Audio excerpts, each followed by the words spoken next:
All right, what's going on, big fat bastards, big fat bastardettes, kings and queens? How we doing? Welcome to the stream, worst Magic the Gathering stream. Lovely to have you all today. Let me highlight over the commander there. Might as well if I'm just going to be rambling a bit. Kodama of the West Tree. Today, boys and girls. It's got reach.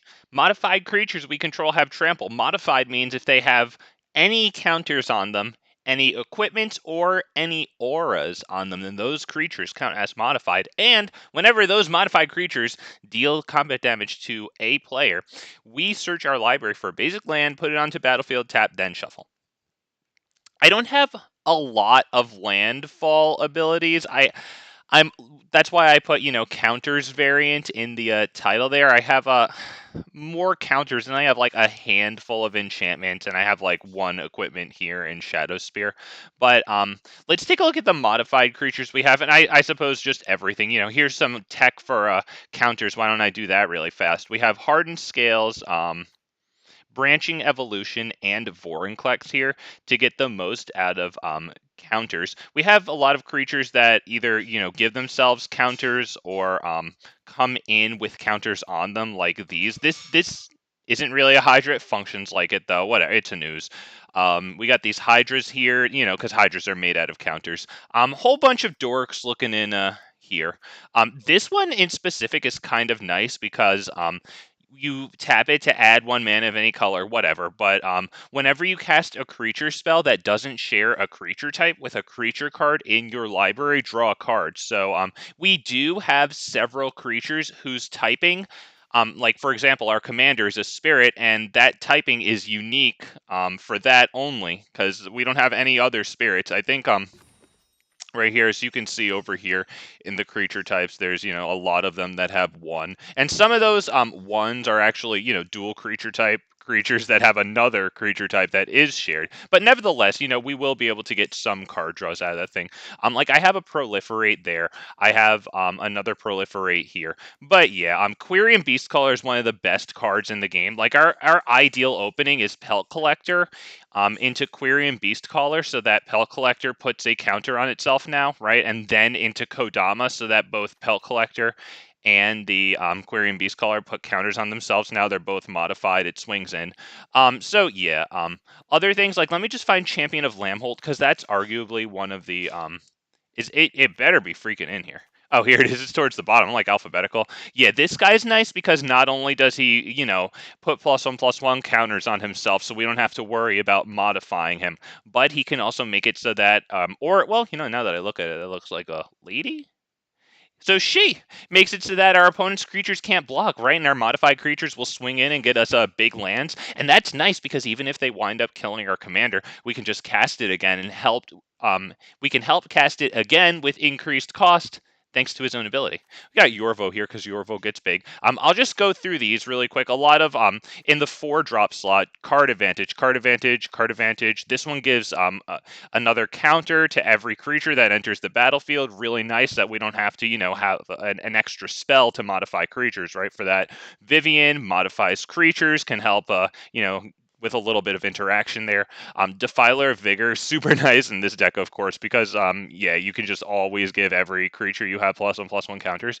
Froghemoth is not the best, but I think he is quite good in this deck because when it deals combat damage to a player, exile up to that many cards from their graveyard, right? And he gets counters on him based on how many creature cards we exile that way. So it's really nice to be able to run main board graveyard hate. Between Froghemoth and Scavenging Ooze, we do have 2 pieces of graveyard hate that can be pretty good. Froghemoth can get a lot of stuff out of their graveyard if he gets a clean swing in. Nissa, because it's really nice to use Nissa with mono green.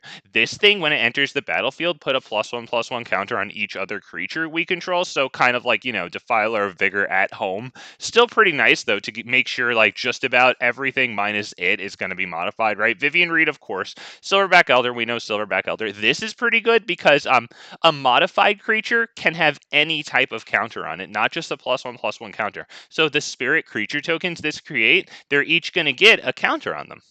Therefore, they are modified. And, you know, since our commander gives modified creatures trample, we can use, like, you know, a Vigilance or a Reach most of the time instead of a trample. Although if we don't have our commander on the field, you know, maybe the trample would be better. I don't know, whatever. Averbrook Caretaker is phenomenal. It puts counters on stuff. Vorinclex helps with all the counter business we have on. Kogla, because my interaction is kind of scarce in this deck, so Kogla comes in and does two things that I don't have a lot of, right? Fights, and then when he attacks, destroy target artifact or enchantment. Yeah, that's good. This thing counters Titan of Industry, mostly because it's artifact and enchantment removal, but that shield counter could count as a modifier. You know, if it can hold, if the creature with the shield counter can actually hold that shield counter until it deals damage, yeah, that'd be pretty good. And then the Great Henge, because it's the Great Henge and it puts counters on stuff and it's card advantage, so it's super nice in this deck. Let's get right into it. I got a little bit too detailed, I think, in that one, but nevertheless, I think we sped through. So why don't we go to the store really quick? I actually don't know what's in the store there. Just check that out right fast, and then we'll get right into the game. I want to thank you all for joining me. Appreciate having every single one of you. Kings, queens, boys, girls, thank you so much for stopping by. Let's load up maybe the store. There it is. Hello. Oh, is this mutate creatures from that set? Dino Head set? Maybe Ikoria or something? Not gonna lie, like, these are really cool art. I mean, Jesus, look at that one. All right, yeah, sorry. I don't want to spend all day going, ooh, pretty thing. Sorry. Okay, Kodama Brawl, let's go. Michael, how you doing? Let me just put my text box. Okay. Hey, buddy, I posted well, first of all, hi. How you doing, bud? Welcome, of course. Nice to have you. As always, I posted a post about deck thinning on Facebook and got to know that most Magic do not like thinning. I don't know who the heck you were talking to, Michael, but I mean, just thinning is fantastic. You just have to know fractions, right? You're increasing your odds of getting things that you want by thinning your deck of other things. I don't know who the hell you're talking to, but Michael, like, when I started playing, this set called Onslaught had just came out, and Onslaught will forever be desirable because it had the original fetch lands in it, right? That you bring in this thing like maybe a polluted delta, right? And then you tap it, pay 1 life, and you sacrifice it. And you take a basic land or a land with that land type, whatever, out of your library, put it onto the field, and those are expensive as hell because they're standards. Everybody likes them. I don't know who the hell you were talking to, but they're like demonstrably wrong. Like, I mean, it might not have the profound effect like when you're thinning one thing at a time, but like, so. Like, we'll do this, I think? Yeah, I think this one. Sorry, I haven't really been focusing because I was talking, but yeah, like, I don't know what the hell those people are thinking, but they are wrong. Yeah, because I was going to say, like, those cards are expensive as hell. The Kraken fetch lands, they're expensive as hell. The reason they are is because everyone loves them, because they're freaking good. Yeah. Oh, it has prowess. Okay, so he's going to cast a spell. Sorry, it's feather, so we'll just let them do that. Yeah, I'm sorry, I just can't believe that people said that. Sounds like they're sounds like it's a bunch of new players who don't understand.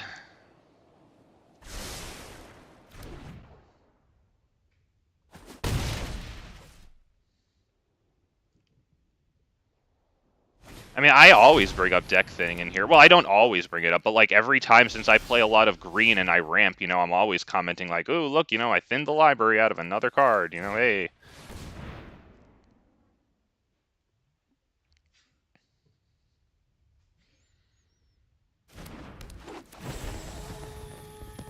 This one, we'll do what? A +1/+1 counter or a treasure? You know what? I want the treasure token here.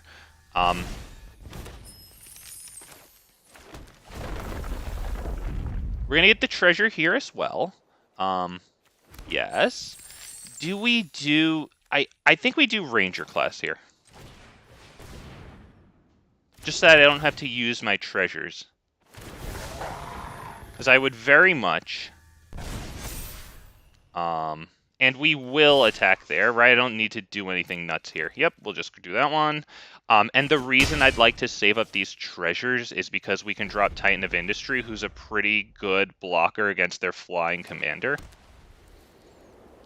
And who they would hopefully have to invest multiple burn spells in. Yeah, exactly. They got rid of Swords to Plowshare, so that's arguably the single best removal spell in there. Hopefully they don't have, you know, exile enchantments, because that, of course, gets rid of Titan even through the shield counter. Yeah, I always use Gathering Throng. Oh, yeah, okay, so that's why you're asking. Yep, because that one does it too. Yep. Also, I always try to use lands, like search for a basic. Oh, yeah. Yeah, absolutely.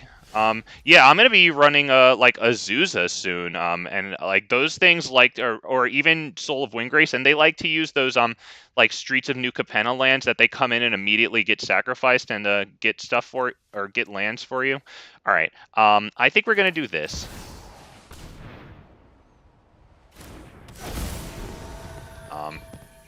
That. Do we bring in this guy? Honestly, do we bring in that guy? Let's bring in Shadow Spear. Do I equip it? No, I think I need to be able to use it. We're going to attack with just this. It has Trample.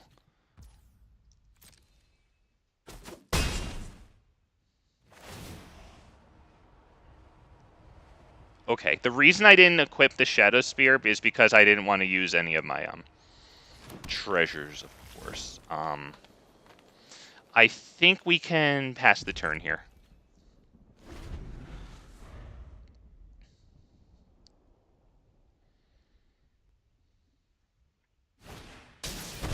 Okay, they tap out for Feather. The poor guy is rather mana screwed. It looks like he's going to miss his second land drop in a row, so that does suck. He might just concede here.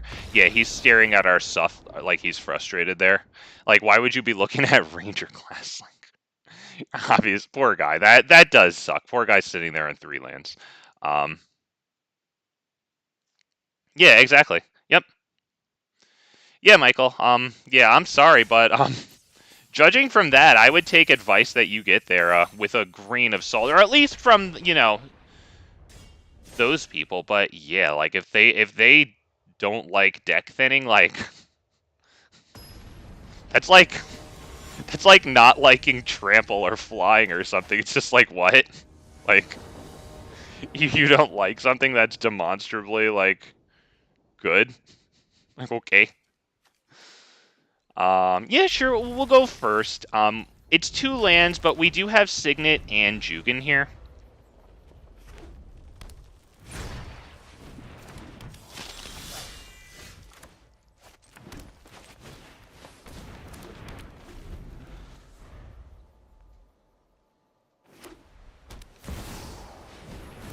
Adversary, okay.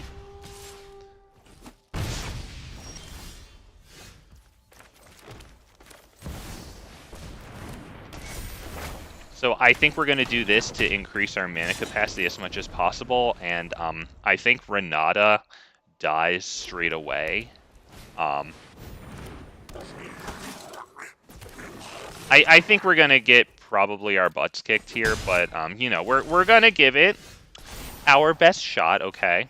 Yep, submit 1, there you go. He gets a whole +1/+1 counter for himself. 1, 2, this. Cool. Tap. This. Now, do we put Shadow Spear on that and then attack? Because they'd have to double block it in order to do anything good, but then we don't get down our commander.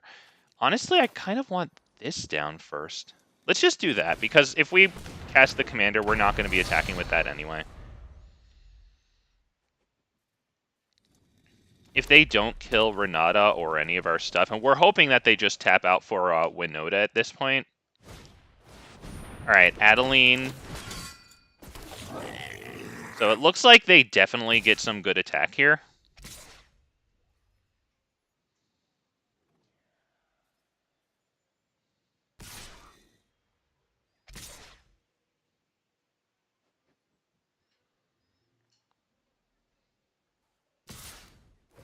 Okay, they attacked at it with everything, and it looks like it's just going to keep on getting a...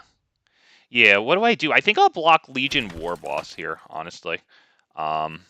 Choose... Yeah, just because that makes tokens.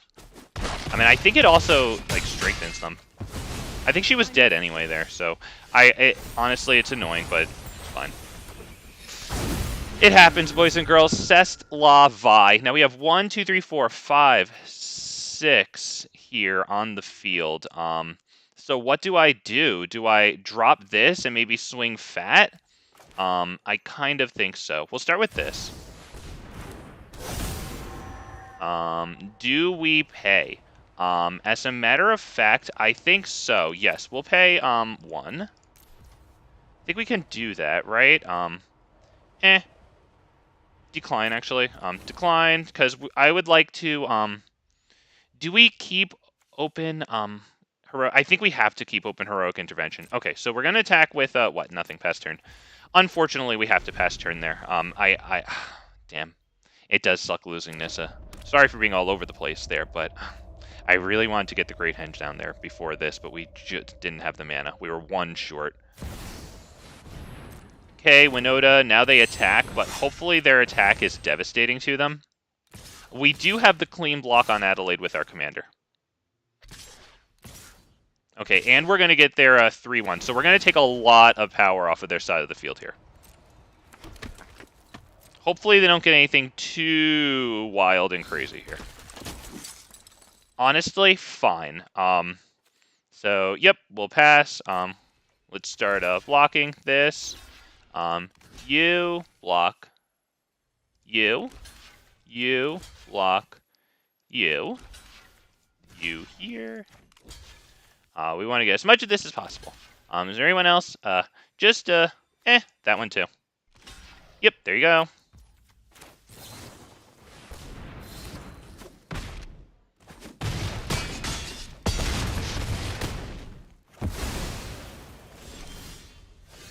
Okay. So I think the first thing we can do is the first thing we might want to do is attack. So why don't we put this on you, right? On you? Yes, on you. And now I think, do we play this? Because this isn't going to attack in, right? So we might as well do this because it increases this thing's devotion, so now they can't block it with Winota. So decline. You know what? We will pay the 1, honestly. Because that snow-covered forest, I don't want to lose it. Okay, so now we'll attack with this. Might as well not attack with this, honestly.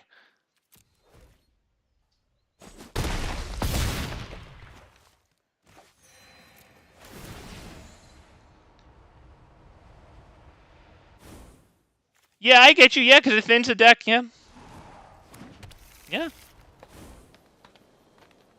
They just don't get it, dude. They don't understand. And also, it doesn't just thin your deck, but it puts, like, all those cards in your hand, too, so that you've got, like, a backlog of plays, you know? Like, it's good.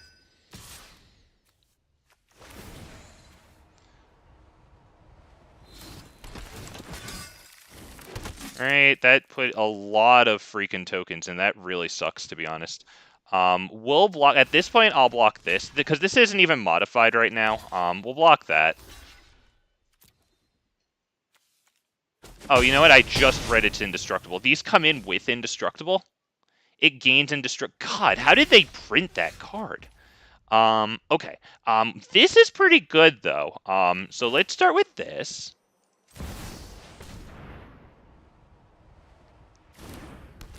Because, like, we're going to swing fat damage here.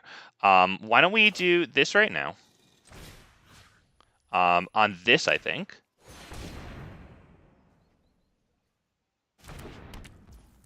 Do we attack with everything? Because this loses 5 power and toughness if we attack with everything. And they do have tons of tokens, so I think the only thing that we can do is that.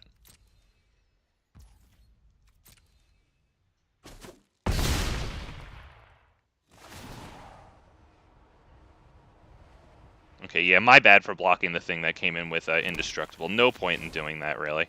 You know what? I probably should have put Shadow Spear on this. That was my bad. Okay, yeah, I'll think better of that next time. It's absolutely useless on Kodama. If I had swung in with the lifelink there, yeah, I would be able to block them no sweat, even if they gave a round of +1/+1 to all creatures. As of right now, let's see.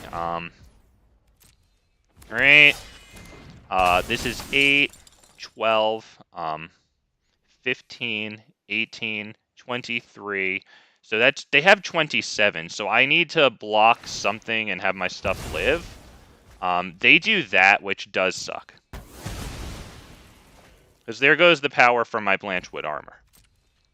They can even attack now. So unfortunately, we just need to draw into, like, a creature to start the Great Henge going. Yeah, that's too bad. And we wouldn't have won, but we would have had a bunch more life. It's unfortunate that they had to draw freaking artifact enchantment removal. That does suck. So this, there, this there, this there.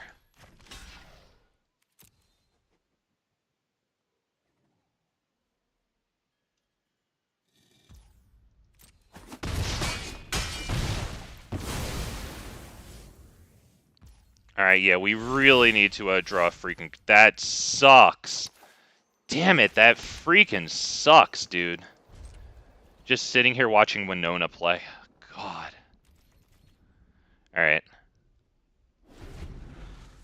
Alright, but yeah, Great Henge is our only way we're gonna win here.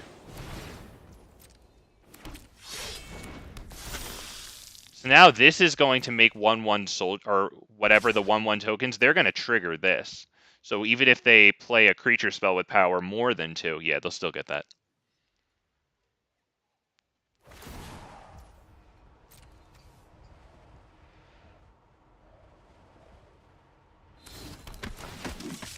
Christ almighty. Yeah, I think we're just about good here.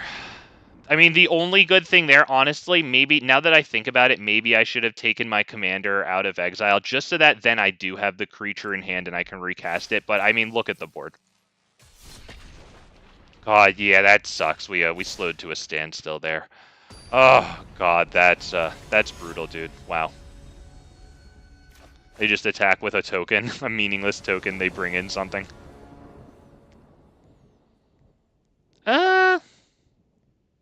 Do we take this? Do we take this? I'm kind of curious about it. Like, let's give it a shot. Oh, sorry. Yep, that. I knew to do that. I don't know why I didn't do it immediately. Let's go. Okay. Yep, Riveteer. Cool. Okay, so we'll just drop the landfall thing, I guess. Pass turn. Kind of nice because it can turn a creature modified whenever a land comes in, and like our commander brings in land, so it can kind of help get stuff more powerful or whatever. Well, kind of nice, right? So that, I think we'll do Hardened Scales. I think I have to play this for X equals 1, honestly. It's honestly fine because it comes in and it kills Gala Greeters. Like, that's perfectly acceptable. Right, they get no value out of Gala Greeters, and Gala Greeters could get, like, double value once this thing comes down, and, like, its treasure tokens will help pay for it. Yep, exactly. They would have casted it next turn, like, guaranteed. At least now we get a chance that they'll, you know, miss a landfall. Not likely, but, you know. So, wait, hang on. I drop Kodama and then do that, right? Or do no, I do Hardened Scales. Then I do it. Now I do this. And now I attack. And then the landfall gives the commander.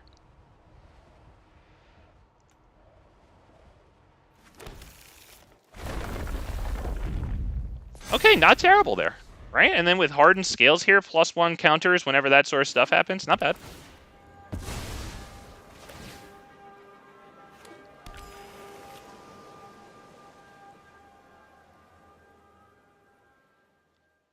So at this point, if they drop their commander at 3/5, we can put Shadow Spear onto this thing. Okay, maybe they're setting up for a board wipe next turn and they figure they'll just take this damage, so I think I'm going to stick with what I have on the field right now instead of putting anything else down.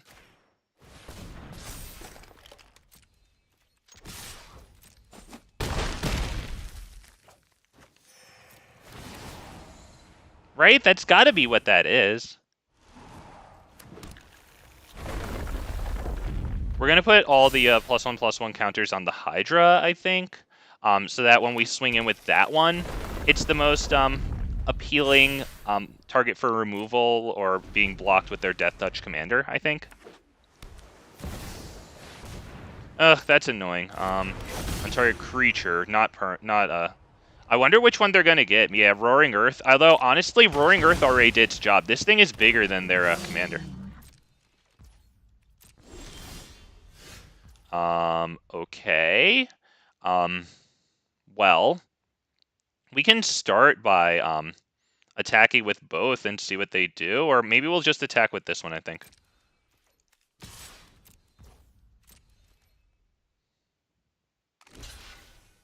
All right, we'll just get rid of the Titan of Industry, I guess, because there's no point in putting the Snakeskin Veil on it. It would get 2 counters. It would go up to 10. It wouldn't live, so yeah, that's good.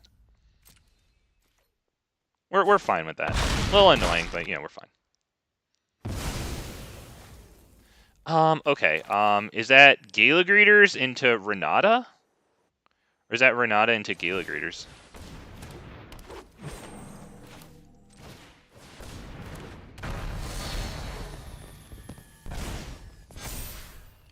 And then we'll end turn, because we want to keep this up. Snakeskin Veil, boom.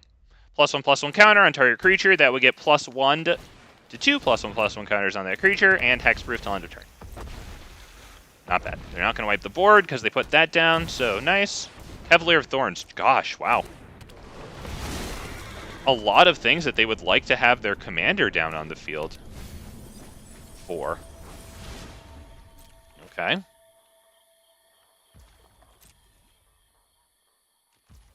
So we can make Renata a 6/4 with this, and then this increases devotion by 1, so that would be 7/4.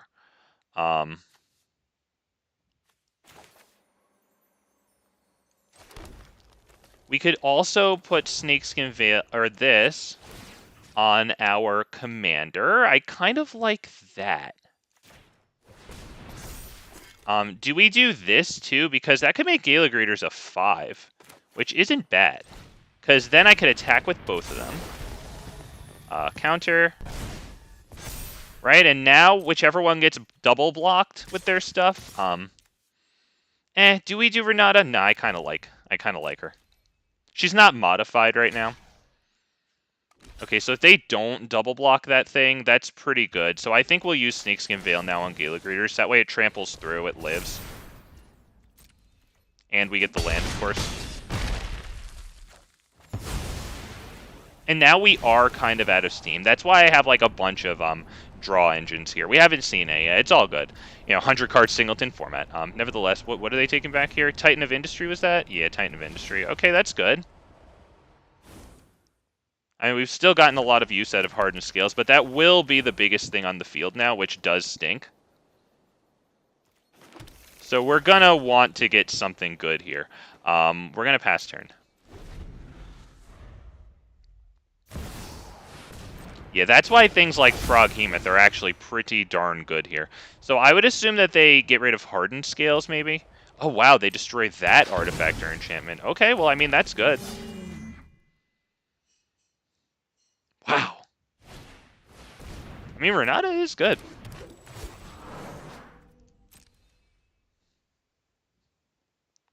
With Hardened Scales out, those creatures get 2 +1/+1 counters instead of 1. Not bad.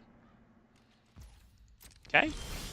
We need something big here. That is going to start to do it, but, like, I mean, we can overload the counters into this, you know? Like, we have 10 lands, so 10, 11, 12 capacity for mana here. So we will do X equals 11, and it'll get a 10th, or a 12th, sorry, counter because of this. So X equals 11. Yep, hey. Now you get a +1/+1 counter.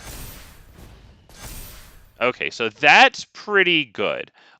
Do we pass turn? Do we swing with this? I kind of like having the Gala Greeters, but I wouldn't mind if they had to deal with that, right?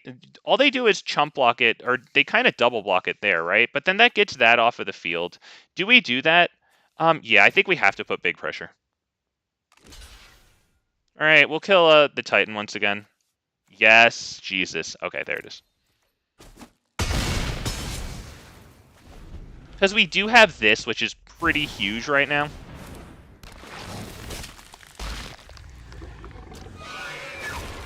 And they can block it with their commander.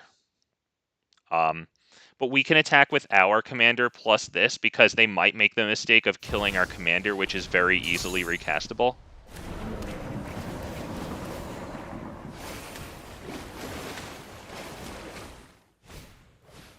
Although, I mean, we are top decking. We need something like huge. Or like Toski, something like that. So that when our creatures deal damage, like, yeah, because this isn't looking good. Like, they've got a whole handful of cards here. They've got great stuff on the field. Vivian Reed is pretty good to start out with. I fear she's just going to get, like, raffled by them next turn. But, I mean, that's a good place to start, man. You know, that's pretty good. Scavenging Ooze is going to be interesting here, because they do have a bunch of creatures in their graveyard, so I think that's the one.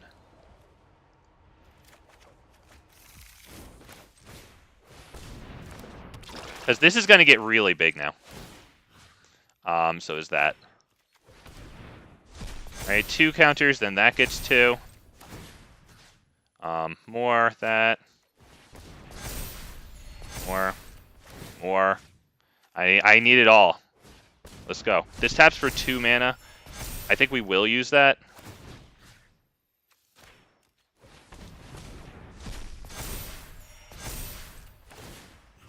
And that. Alright, do we attack with that? I think we do, to force them to make big block, right? I think we have to, right? Right? And then do we attack with this also then in that case? I think so. Alright,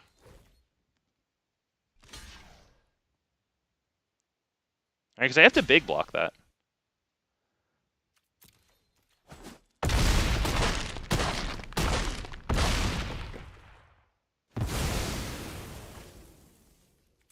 And we get the land.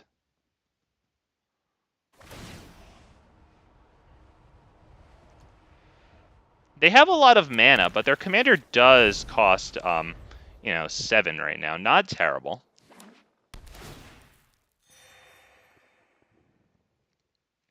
They don't have a very good attack in it, Vivian Reed. That's pretty good.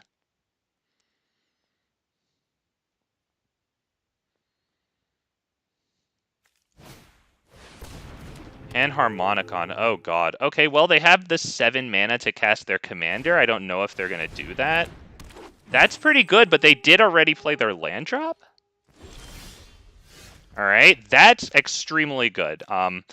We might even want to use Vivian for that, so let's do this. Yeah, Vivian is actually probably going to kill that. Yeah, I'm going to do that.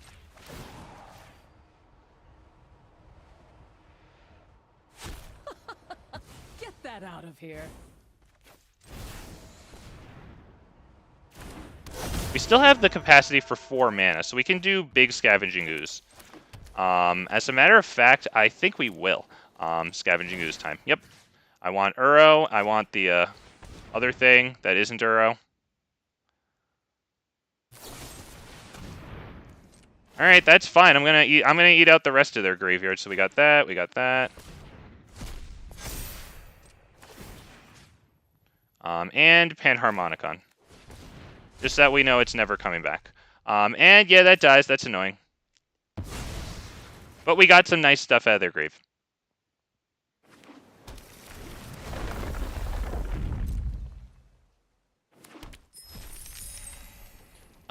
And I think we will, pass turn. I don't think I can do anything else. Right, this doesn't tap for 2 anymore that I lost the creature, with power 4 or greater. That's how it works.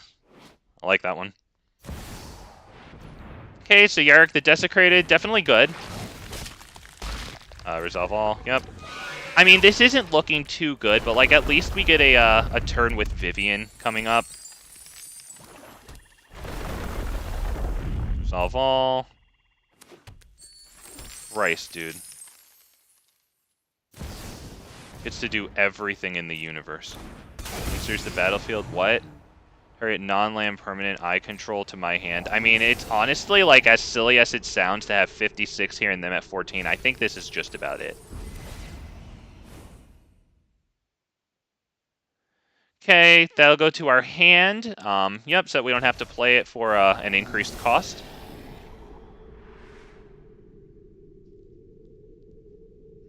Maybe Vivian goes back too. Which is annoying, but like at least she won't die to this thing swing.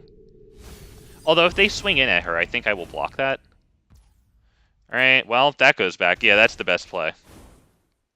Because now Vivian's dead. So, I mean, I do have this as a draw engine, which is kind of nice. Not again. So, we will start with this one. Get some card draw, see what we get. We need some really good stuff here. I mean, that's not bad. Yeah, more casts, right? There you go. That's good. This. Need more good cards, man. Let's go. Oh, that's not exactly what we wanted to see. It really isn't exactly it. Do this. Those are probably going to have reach counters on them because they do have the flyer. Reach and, yeah, reach, I guess. It could be Vigilance, too. I kind of like Reach. And then we'll do this. We'll equip it to who? I guess Commander, so that way we can take that. And we'll pass the turn, I think. And now we're kind of at a guess again. We did top deck 2 lands from Guardian Project there. Not the best, especially since, you know, we're trying to thin out the library here with Kodama of the Westry. Oh, wow. Well, that's pretty brutal because there goes our... Jesus Christ, my dude.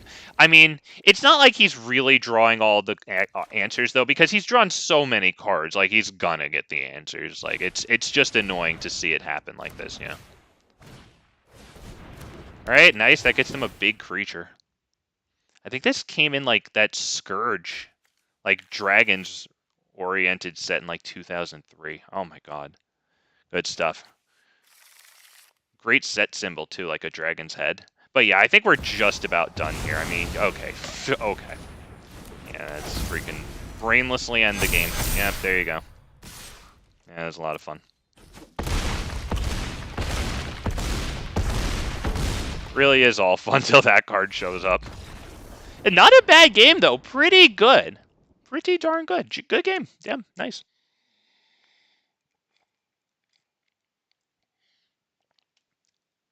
Wow.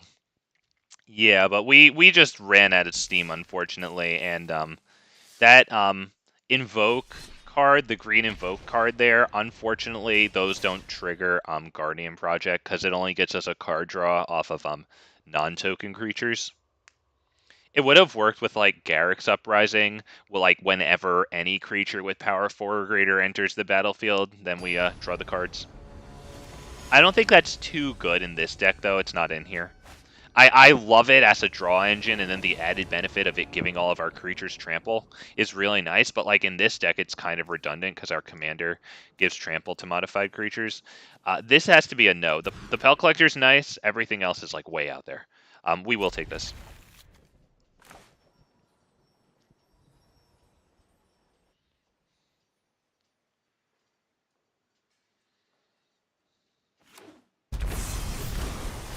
Alright, this, do I play Leafkin Druid? I honestly think I do. They Swan Song it, alright? We get a Swan. There you go. Yeah, because Leafkin Druid enables the next turn this, which I think is pretty good. So we'll attack, see if they have anything to say about it. Christ, this dude's in control. Boy, oh god, this is great. Alright, that goes on top of our library. We will, do we play it again?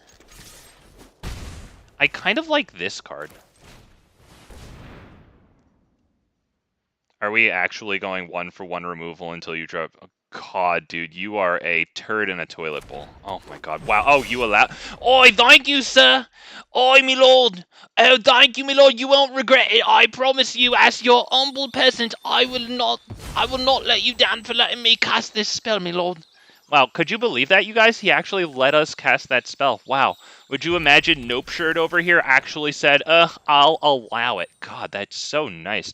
I wish I could just shake his hand and tell him how grateful an idiot didn't even play his freaking commander. Oh, what do we think, boys? Jesus Christ. And ladies, of course. Yep, we'll start by attacking like that. I think we dropped this one.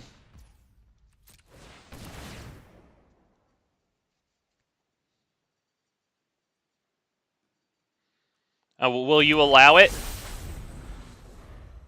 Wow. God. Boys and girls, we've got to be so grateful. The control player is allowing us to play. God, that's great. Alright, so they do that. That is annoying, but what do we do? Do we go Yorvo into this? I kind of like Yorvo. Yeah. Gets the biggest thing onto the field now.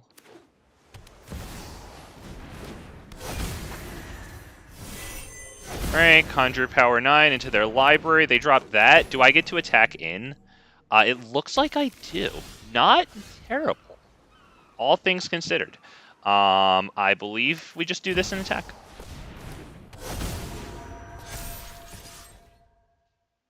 Not much else to do there.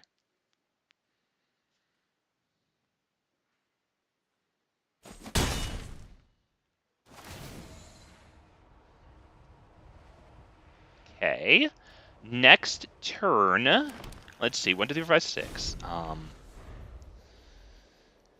So I guess next turn, if we get Titan of Industry mana, and we'll see, because I mean this idiot's in control. You know, he's got it all figured out. Dude obviously watches cable news and, like, you know, the channel that's right, not the other wrong channels that all the idiots watch. You know.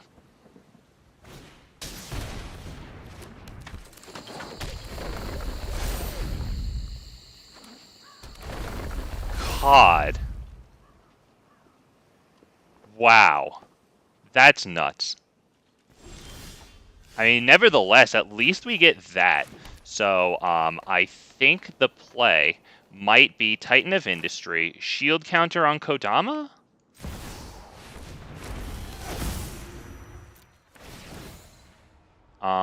So shield counter and,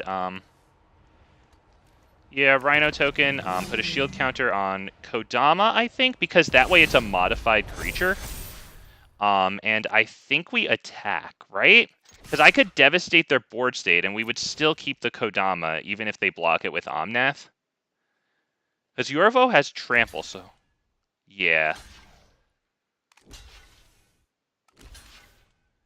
Alright, well... We will get rid of... Is it Oracle of the Alpha? Honestly, I think we might get rid of Azusa. And this one, we definitely get rid of Omnath, yep.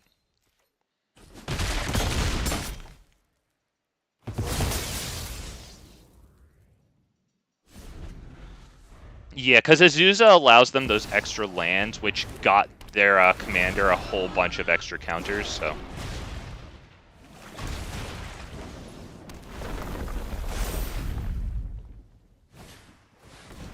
Alright, that sucks, because it gets them an extra card draw. Jesus, dude. Jesus, alright, well... We've got 7 lands, so we can drop Champion of Lamholt and then do Renata? Is that how we do it?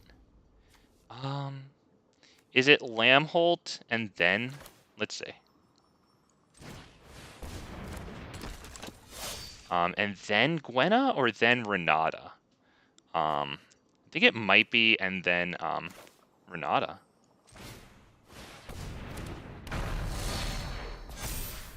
And then we attack with this and this. Anything else? I think that's good, because if they want to block that, that's honestly fine, because they only have the good block with Omnath, right? Then they would have to get devastated between these two, blocking Titan of Industry.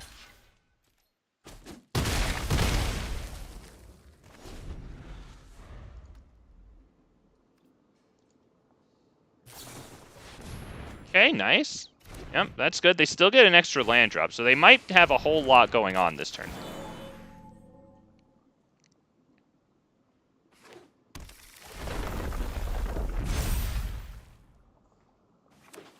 Wow, dude. They must be running like about 50 lands, I'd imagine. Possibly more.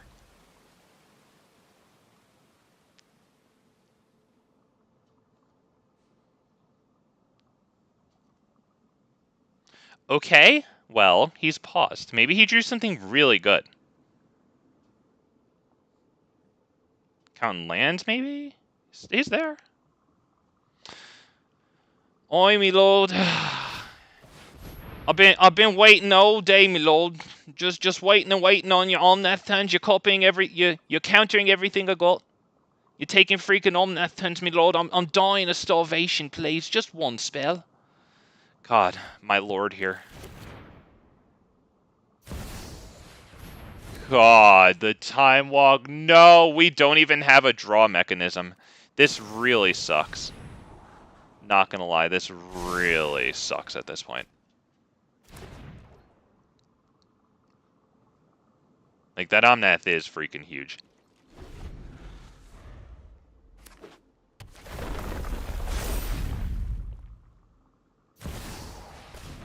Yep, that'll somehow get him more lands. Wow. Damn, dude. Good stuff.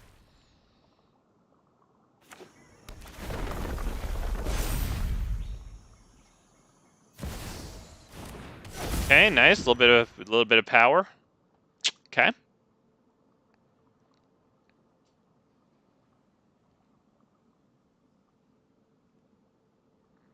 Might be debating if he can attack here, although he's still in main phase.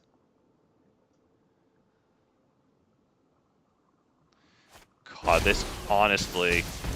Alright. Nice. Jesus Christ, could this suck anymore to face you? Can you just win? My God, dude, I'm done. You're even a bitch. God, dude, really? You got plenty of blockers. You got this, man. You got the 4/4 there, looking good. I don't even got trample going on here. Yeah, this is no mucho bueno, dude. This is not good. Although the only thing we have is I think we can increase Champion of Lambhold to 3, and now their 2 power things can't block. If this gets countered, like I'm leaving the game because Champion of Lambhold needs to get the extra counter here. Right, so now we can attack with like everything and they only have 2 blocks. Or 2 blockers because the 2 power things can't block. Let me bring up Champion of Lambhold.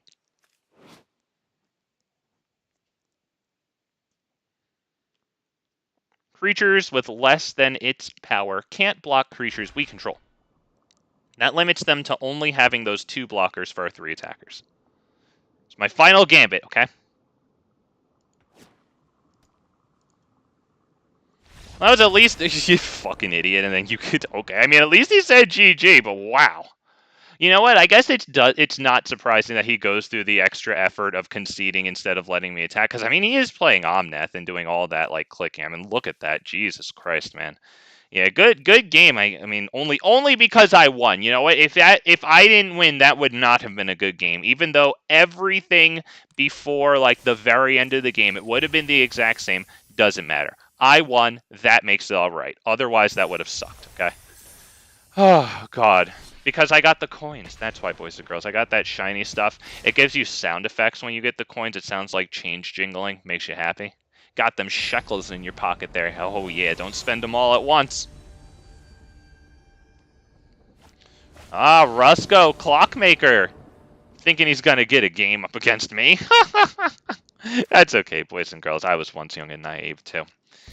Oh, alright, what are you gonna do, idiot? There it is, and now we quit. The moment I know that you looked at your hand and decided how you wanted to play your cards and in what order, that's when I leave. Oh, God, boys and girls.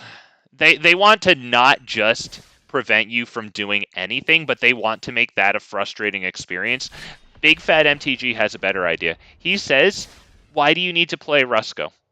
just because Rusko losers cry if you don't. I've got a better idea. All they want to do is counter everything and leave all of your cards in the garbage.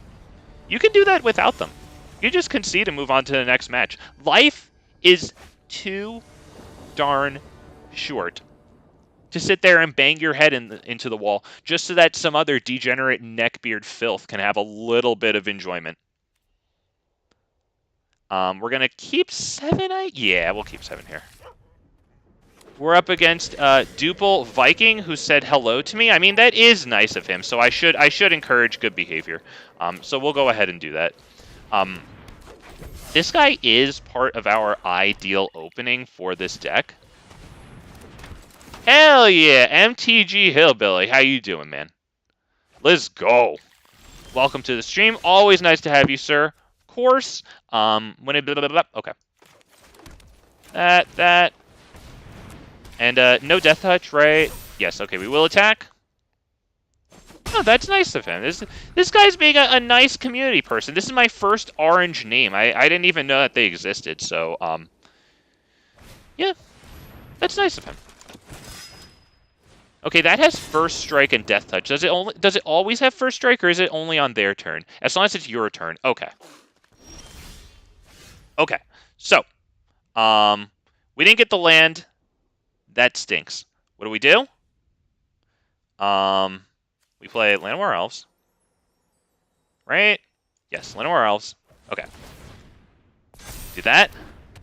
You got invited to early. Let's go, baby. Very good. Very good for you, sir. We're going to do this. Do we do Pelt Collector on that? Do we do Pelt Collector on that, or do I do Llanowar Elves on it? I think I do Pelt Collector.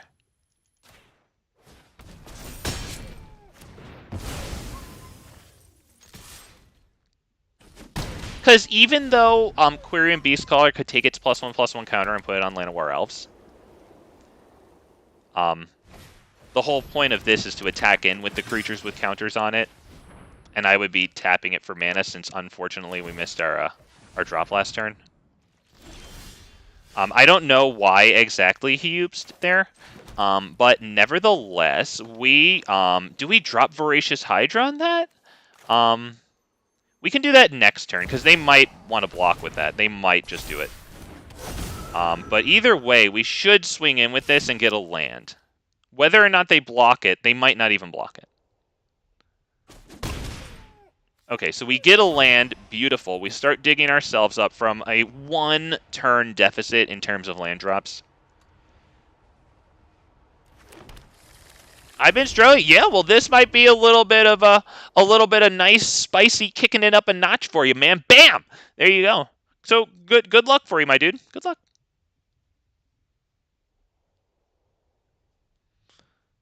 I'll be rooting for you. Maybe if it comes up in my recommended, Big Fat MTG can go ahead and grace you with that thumbs up there. Oh, wow. Imagine if Big Fat MTG graced you. I'm sorry, I'm just being a douchebag. Just so that you know. Okay, so X equals 3 on this, or X equals 3 on this? X equals 3 on that. Boom. 1, 2, 3.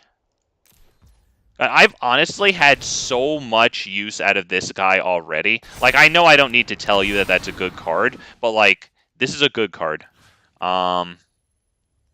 Equal to the number of knights you control? Yeah, we're going to kill this. And since this doesn't even have death touch, this will actually live to, like, swing next turn. We attack with that and only that. Thank you. If you hope I get... I don't know. Do they send them out? Because the other day you mentioned that you were looking to solicit one, I think. So, I mean, I would assume that I would not get it. I unfortunately have a problem with... how do I put it in a non-vulgar way? Gargling the corporate balls. Yeah, I do. I think we'll do that. Although maybe I should have put one onto Llanowar Elves too. Okay, we'll go get that really fast. Okay, so now our commander is modified. Now their commander is pretty expensive. Oh, wait, that was the first time it died. My bad. Okay, it only costs 4, but nevertheless, they're not going to get that this turn. They give this +1/+1. Nice. Do they attack? No. Yeah, that would have been a little bit suicidal. Okay, we're going to do that. We're going to do Titan of Industry because that's brutal for them. Yep, we're going to do this. And we're going to... Yeah, good game. All right. This guy was nice. I like this guy. Yeah. Said hello. He wasn't the degenerate that those people on Reddit report. And, you don't know how many of those stories are true. But, good game. Very cool commander. Nice mannered. Greeted me and then, said good game. Good for this guy. Very nice. Oh, you sent the email and they came to my second live stream and they talked to you. Okay, cool. Cool. Did they like identify themselves as maybe like some sort of community manager or like a dev or what? I'm just kind of curious. Wake to Slaughter. Okay, costs 5. Choose up to 2 target creature cards in your grave. An opponent chooses one of them. Return that card to your hand. Okay, and then the other goes to battlefield. Oh, that's kind of cool. And it has flashback. Okay. All right, it's a rare that now I have when a moment ago I didn't. That's cool. Oh, I'm just still in shock. I got, look at it. There it is. Players with mythic orange names. Look at that. Yeah, good game to him. Nice guy. I'm only saying that because I won. It's always easier to be the bigger person when you win. If I didn't lose, I'd be grumbling about how degenerate he is and making up stories on the Arena subreddit about he was playing degenerate stuff. Not allowed to play. I think we can keep this. We do have Llanowar Elves into this. There probably won't be any creature cards in graveyards by the time we have this down to get the counter on it and modify it that way, but we do have Shadow Spear in here. It's possible that we can go Llanowar Elves into Commander. Is that the play? Or is it Shadow Spear, Scavenging Ooze, and then I think it's that, honestly.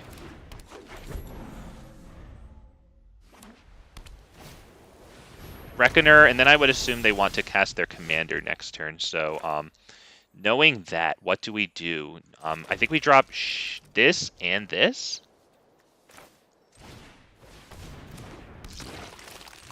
They talked to me like they were just there for the stream, and then I'm there talking. Okay, like I bet you get into. Oh, that's cool. Okay, that's nice. Cool, man. Good for you. Very good. Okay.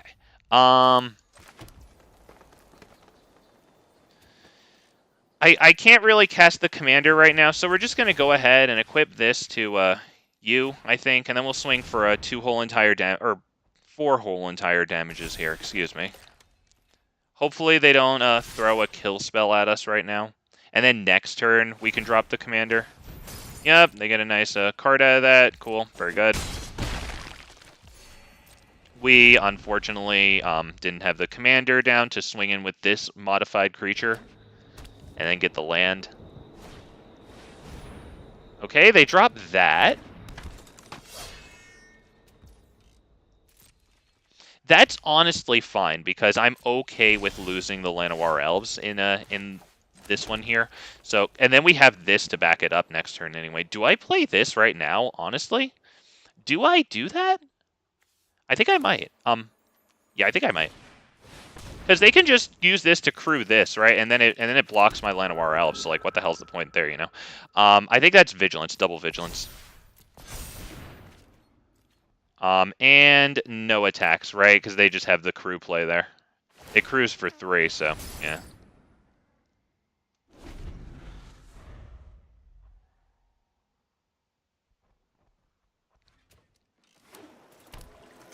Then you saw the email. Good on you, dude. Very nice. Well, I'll, I have the goldfish memory, but I'll check it out. I'm curious, dude. And I will choose your stream to be curious about. Let's go. 1, 2, 3, 4, 5. We drop this. Okay, so I think we just do this. Yep. And then we still have Tamiyo Safekeeping up. I lost all my vocabulary. Well, you've watched me enough too. I don't always speak perfect. Yep, we'll just block with or attack with those, sorry. And they also have Vigilance. So these are modified creatures. They don't have +1/+1 counters. That doesn't matter. A modified creature is anything with a counter on it in addition to an equipment or an aura. So, yep. Okay, so we're gonna kill both of those, I guess, with that one. We will hold the Tamiyo Safekeeping. I'm perfectly fine with that. When this creature dies, return it with a +1/+1 counter on it. Okay, that's pretty brutal. Not gonna lie, but watch this. They're not gonna like what happens with Scavenging Ooze here. Because when it dies, that ability is going to go on the stack while the card is in the graveyard. So we're going to use Scavenging Ooze in response to that trigger. And he crewed that too late. Oh, this poor guy is having trouble. All right, now watch this. Watch this. I love it. I love it. Watch. It's gonna go on the stack after we get our lands. Oh, here it is. Okay, return it to the battlefield tapped with a +1/+1 counter on it. Not today. Oh no. Hey, what happened? Oh man, you love to see it. Oh yes, Scavenging Ooze. God, I love mainboard graveyard hate. God, it's such a nice luxury to be able to. Oh my God, a 24-hour stream. Good luck, dude. Be good. Be safe. Care blood clots. Sorry, but good stuff. I'm happy for you, dude. That's really cool, and you sound excited about it. You know, I like that you're talking about it. That's cool. That should translate into some cool quality on your stream. You know, because it's nicer, I guess, to watch somebody who's excited to be there, right? Of course, than not. Oh, thank you. Yeah, I'm happy with that too. Although honestly, I should have tapped Llanowar Elves there to eat that out of their graveyard too. Nevertheless, we're gonna do this. We still have the capacity for 1, 2, 3, 4 mana. Oh, yes. Oh, yes. I love it. But boys and girls, this ability right here, just for anyone who doesn't know, because I know that some of my viewers are a little newer. So, yeah, this, any ability that says when or like at, like at the beginning of combat or whatever, those all go on the stack. So, like, yeah, since that went on the stack and it doesn't just automatically do it, you can respond to it. That Scavenging Ooze just did nice, because that was going to bring back sorry, here it is, a double striker with a +1/+1 counter. So obviously, yeah, that's twice as good on that guy.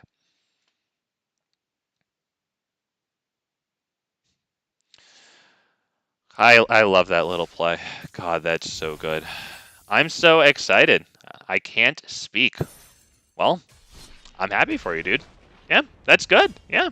Once again, I think that'll translate into good stuff. Let's go. I wonder, do you have your eye on certain decks, or maybe do you have your eye on certain individual cards or an individual combo that you're looking to test out there? Maybe you even have multiple decks, because I mean you're doing a freaking, however many hours you can do, it seems like, stream. Do we take this one? Honestly, I think we might. Oh, yeah, not that for x = 0. I think we start with Roaring Earth. Do we start with Roaring Earth? Honestly, no. We start with this, just because if they don't drop a creature, then we can drop this for x = 1 right now. They no creature, we drop our commander and immediately pay off with an extra land from it. So, like, maybe they play Arcane Signet. Okay, they play Portable Hole. Nice and annoying. Yeah. So that would be what? Roaring Earth and Shaper's Sanctuary or Boreal thing? Honestly, I think Roaring Earth and Shaper's Sanctuary. I want to get Shaper's Sanctuary out. I think it's a good idea. I got all kinds of ideas. Okay. Let's go. Let's go. Whoa. +1 for each artifact and enchantment you control. Oh, what fun. We have to go Beast Whisperer here because no, sorry, I didn't screw up there, sorry. I was thinking, oh, I played the land before I dropped the creature so that I couldn't get a counter on a creature. Yeah, sorry. Had to. Yep, well, that's the level of genius. You get here at Big Fat MTG. Welcome to the channel, of course. Delighted to have you all. Okay. So we start with land drop on this, right? I think that's good. I mean, we don't really need to do it in that specific order. Draw a card, see what's up there. Okay, that we do it on this, so now we get a nice attack in. When we don't get the we don't get the land out of it or trample or anything, but we can get a nice little swing. Honestly, I should have put that counter on this now that I think about it, because I want to make anything but Beast Whisperer, who gets us like cards on a triggered ability, you know? Yeah. I'd rather make that at least as little appealing at a target for their removal as possible. Stumbled over the words a little bit, but I got it back together, okay? I did it. We did it, boys and girls. All right. What in Rootin' Tootin' Tarnation, Falutin, heck are we going to do here? Steel Seraph. Oh god, doesn't that blink things in? Oh no, that doesn't blink things in. Okay. This is kind of nice because it'll put a +1/+1 counter on each other creature you control. It should enter with a +1/+1 counter too. Kind of nice. On this. Does this have first strike or anything? No, it doesn't. Okay, so we're gonna drop Kodama, I think.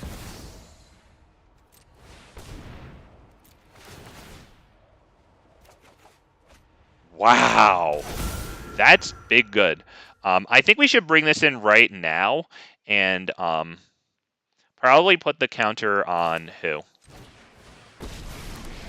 Probably this. Hey, you look like a worthy opponent. Right, it's got a little better time attacking in here. Honestly, do we attack with Beast Whisperer? No, I think that's too much. That's too greedy, because they could get the block with these two on it. I think that's worth it for them to take away our draw engine. It's honestly fine if this Planeswalker dies.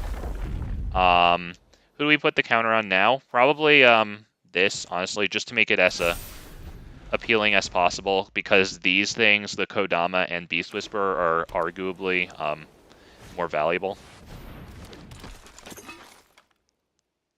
Okay, I think he won. Because he gets to, like, tap to put +1/+1 counters on his stuff.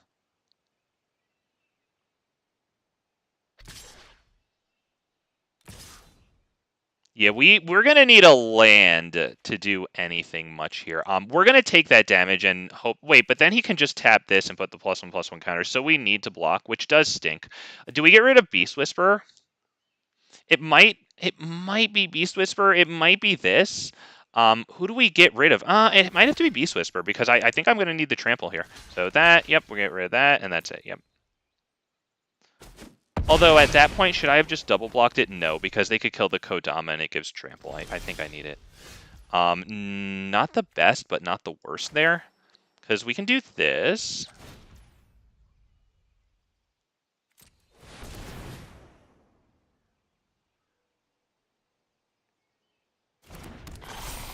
Alright, now I guess we'll do,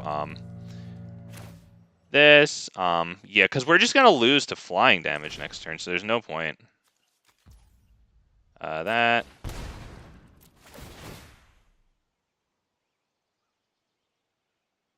Yeah, there's really no point here. I don't need to keep going. Let's just end it. Tell him good game.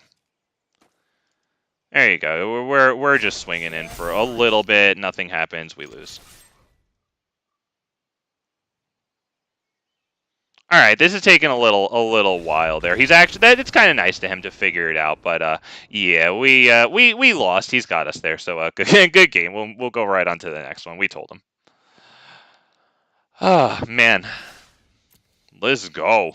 Damn. So speaking of new Phyrexia, I'm honestly happy for tokens from new Phyrexia. There's a couple of cards, and I anticipate them to be relatively expensive in like paper too, if you know you're interested in that, anybody. But there's okay, so two cards in specific reference to tokens. One of them is called Skrelv's Hive. And it's a lot like Bitter Blossom, which is a roughly like $20 to $30 card for like the basic releases, you know, not the like hoity-toity, you know, filet mignon, freaking extra super duper, freaking you're better than everybody else edition, you know. And then there's another one called Mondrak. It's one of those Dominus ones. It's the white one. But yeah, Skrelv's Hive, just at the beginning of at what's it, like at the beginning of your upkeep, you lose 1 life, I think, and you put in like a 1/1 might token with like infect and it can't block or something like that. So this green, we swing. And yeah, that's basically a white version of Bitter Blossom, which was like a Morning Tide card, an old-ass card, original Lorwyn block.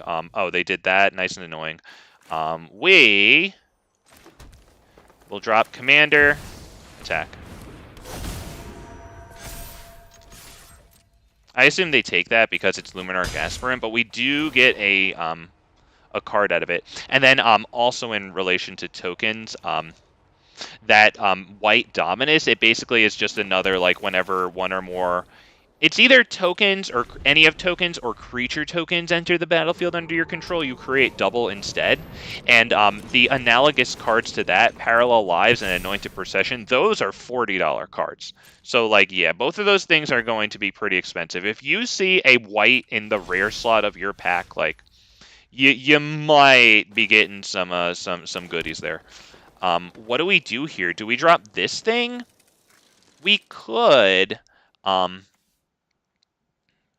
Do I?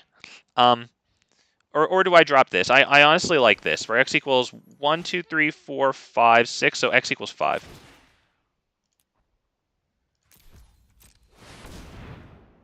Oh, I fucked up. Sorry, I don't have Snakeskin Veil. Alright, well, you know what? There's no reason to attack with the West Tree, is there? Yes, there is, because they might block it, and that's worth it to get rid of their Luminarch. Did I fuck up? Can they crew that? Okay, I fucked up. That was my bad. Alright, they actually block that one instead, which does... Yeah, that was stupid of me. But yeah, honestly, at least they didn't kill the commander.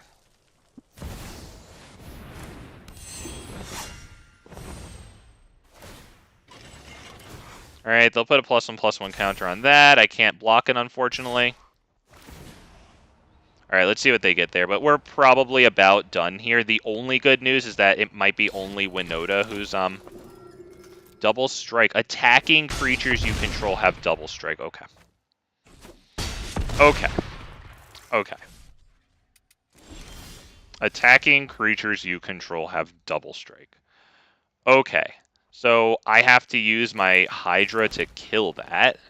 Is the only thing that's going to happen here. So 1, 2, 3, 4, 5. X equals 5, I guess I do.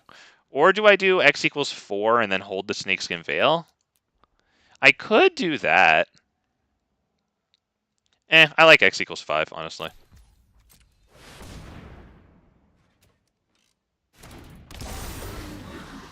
I think we have to fight the double strike thing.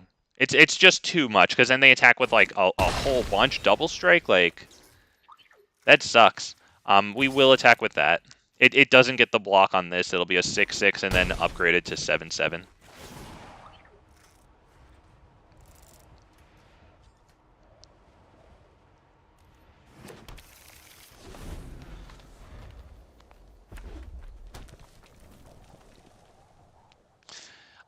I decided to not make it a x equals 4, x equals 5. I don't know if that was the best move. It was the difference between Snakeskin Veil or not. Snakeskin Veil doesn't give indestructible, though, and since, you know, this is going to be big, I don't know. Maybe I screwed up. We'll see.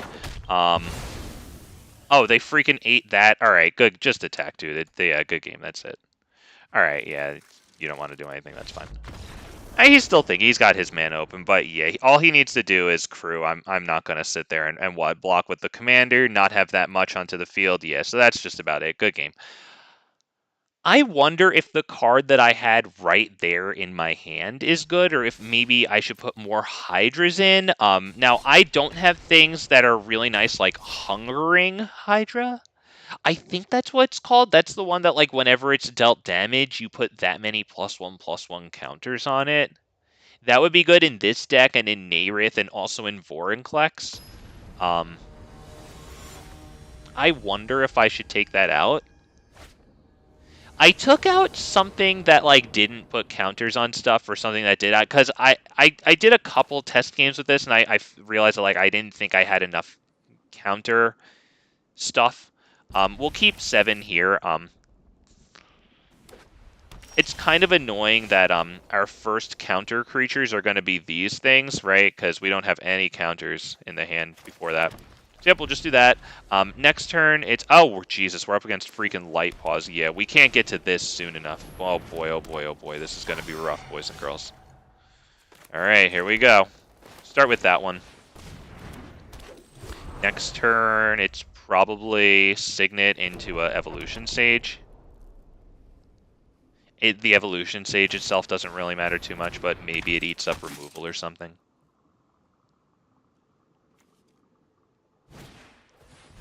Destroy target legend that's an artifact, creature, or enchantment. Okay, so I mean, at least it'll only kill our commander. It won't kill anything else. So yep, they're already off to a pretty nice start with Light Paws there. Goodness gracious, we can't get this fast enough. And then even after we get this, you know. So I think I might hold Evolution Sage in hand as ammo for this. We'll just do that. Pass turn. Or, you know what, honestly, I should have played that there. But if I don't do it, maybe, just maybe, the turn after I play Silverback Elder, if it lives, maybe, just maybe, with 6 mana, I can play Evolution Sage and that. Maybe. I mean, they're passing turn with full white mana open, which we don't really, like, particularly enjoy here, you know? What do I do here? Do I do this, or do I do this? Because this is almost certain to freaking die, right? So I think I might do this. Am I right there? I think it just dies if I play it. And they obviously have instant speed something out. So we give them Vigilance or Reach? Maybe Reach.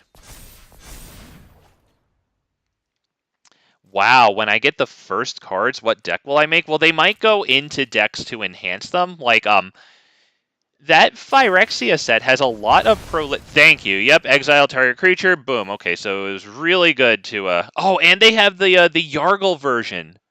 Oh, we got double removal out of them. Okay, thank you, boys and girls. Thank you. We didn't play Silverback Elder. And it sucks that we don't have Silverback Elder out, but, you know, at least he didn't just get eaten like that. But, yeah, with lots of Proliferate, there's, like, this green card. It's a 4/4 for, like, 2 and a Forest, I think. And somehow it has a repeatable Proliferate, I'm pretty sure. It's also got Trample, which is really nice. I would love that for, like, Vorinclex. We can just take that, I think, right now, because it'll probably get bigger next turn. Hopefully it doesn't have Trample by the time it's bigger. That would be this guy and Prey, right? Yes. Can we do anything else? No, only 2 mana before that, just this. Sucks, but there it is. We have to try. Although, arguably, should I have done Defiler of Vigor this turn, so that way next turn I could have done this into something else? Although that's only assuming Defiler of Vigor lives and we draw land. Okay, so they do Boon of Safety on that, which is... It's fine, but it's not going to protect the artifacts and enchantments from being destroyed. So, hope and pray that they don't get rid of freaking Silverback Elder, boys and girls. We need it bad. Bad, boys and girls. Big bad. We're going to take that.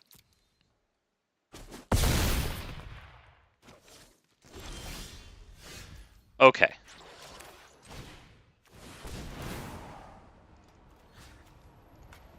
What do we got back here? +1/+1.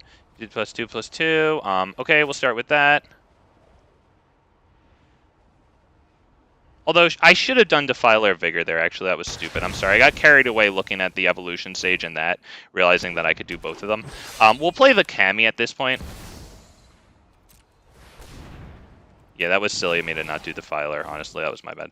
Nevertheless, you know, we'll still take more off of this thing. From your graveyard.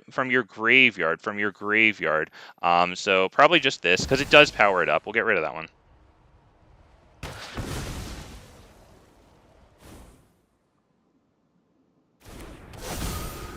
I think we can attack with this one. Right? There's not too much here that they have, right? Yeah, I think we kind of... Nah, it has reach. We might just need that to live. We'll pass the turn. Yeah, as much as I'd like to get an extra land out, like... Is that really going to work? And you know what? I think we can actually do this one. I think we can do that.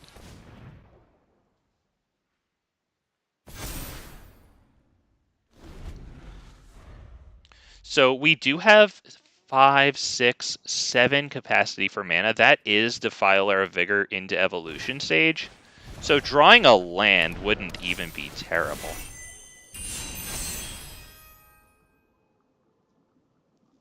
At this point, I think it's fine to block that. Oh my god, okay, does it have Trample? Okay, it doesn't have Trample. So, I mean, I probably have to block it. So there you go. Okay. Goodness gracious. We've still got Silverback Elder doing all of the work in the world. So we start with this one. Big that one. You. See what's going on here. For each enchantment you control and first strike, yeah.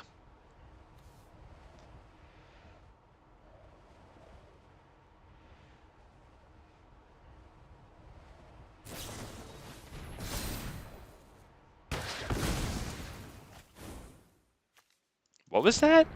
If it's it also gains hexproof. It's an enchanted creature or enchantment creature. Okay. Did that? I think that didn't stop it. So we'll do Evolution Sage. I think, right? We'll pay the 2 life. We can do this for free. We'll destroy another one. Get in here.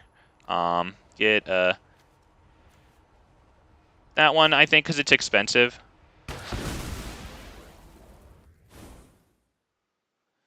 Do we have reach? This has reach. Okay, good. Do we do this? Yeah, I think so. Well, we have to pay the 2 life here. We can, we might need to gain 4 life here, honestly. We might need to gain the 4 life.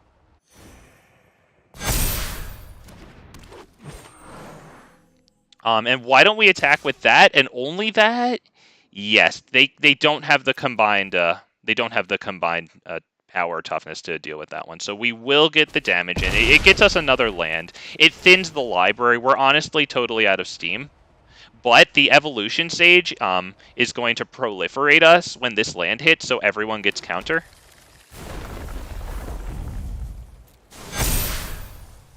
Not terrible.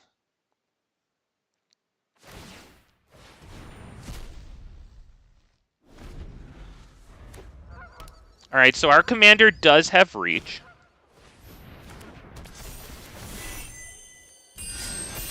Alright, flying, vigilance, first strike, alright. He said good game. He might get something amazing here. Does it give it trample? Or unblockable, maybe? Ah, protection from the color of your choice. Yep, there it is. Good game. Yep. Yeah, good stuff. Graveyard Hate would have been really nice against this one. Not gonna lie, like we did quite a good job against Light Paws there. You're actually gonna sit here and keep playing. I mean, okay, buddy. Yep, good game. Oh man, too bad that we got that. You know, something that would have been nice against the protection right there, and is great in this deck, is Stone Coil Serpent. Right, the artifact creature that costs just X, enters with like X +1/+1 counters.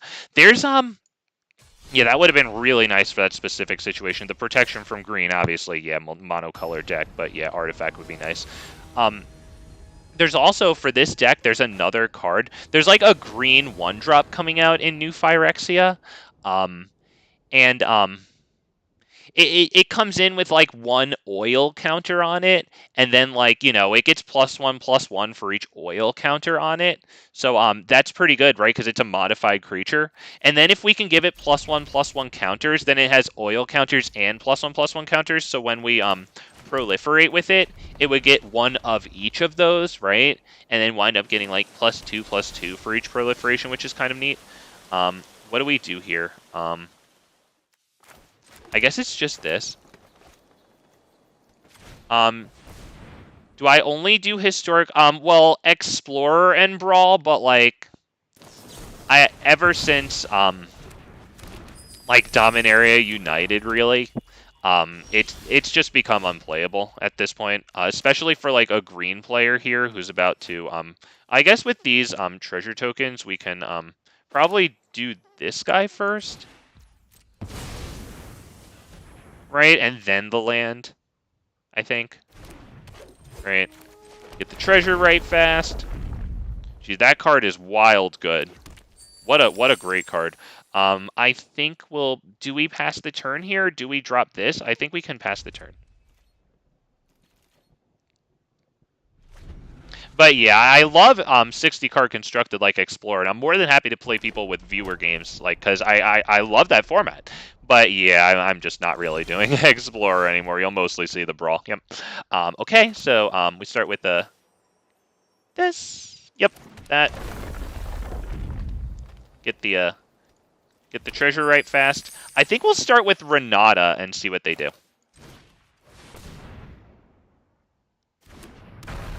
Okay, they allow it. That's fine. We'll attack. And then do we play our commander? All right, so they get a nice block there. Yeah, that's good. That's good. I think we will play the commander.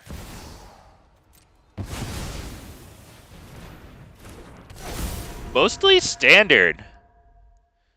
Cool, man. Good on ya. Got more fortitude for that than me, sir. What decks are you running in standard? Oh, jeez. Navigation Orb. Okay, what's this do? For up to 2 basic lands, do they go onto battlefield? 1 on battlefield, 1 in hand. Okay, that's good. So that. Landfall, we'll make the treasure, of course. I think we'll do Vorinclex, honestly, because he is going to enter with a counter. Although that's only going to be 1 counter, I think. Yeah, he's not going to enter with more than 1. Right, because he has to be on the battlefield, and then the counter has to be added for it to be doubled. So you see Vorinclex with 1 counter there.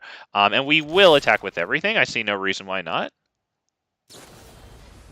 Okay, Vorinclex sent back to hand. Annoying. But we should still get in the this one so that we can get a land down. And that will get us a treasure token. Not bad, right? Not bad.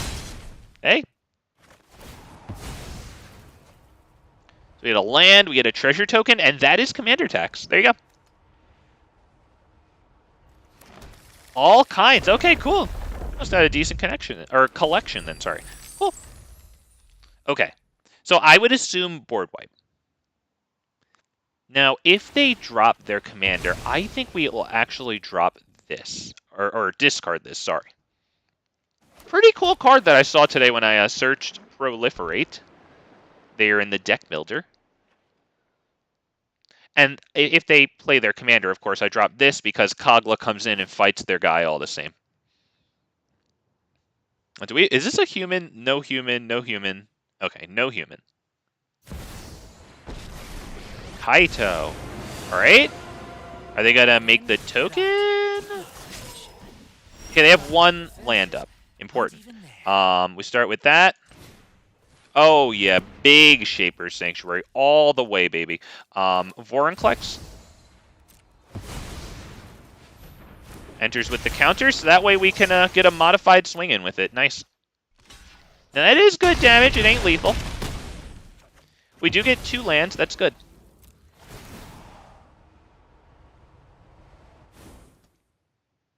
That's 2 treasures this wall.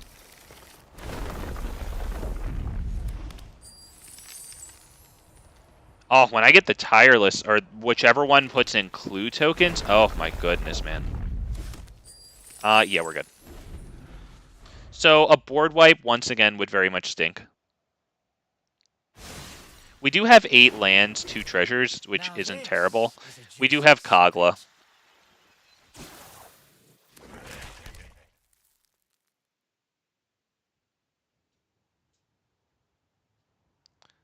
So they need to wipe the board, and they very well could. They've got 3 cards in hand. They've obviously kept their commander off of the field for now. That could still be a wipe. They do have 4 total mana.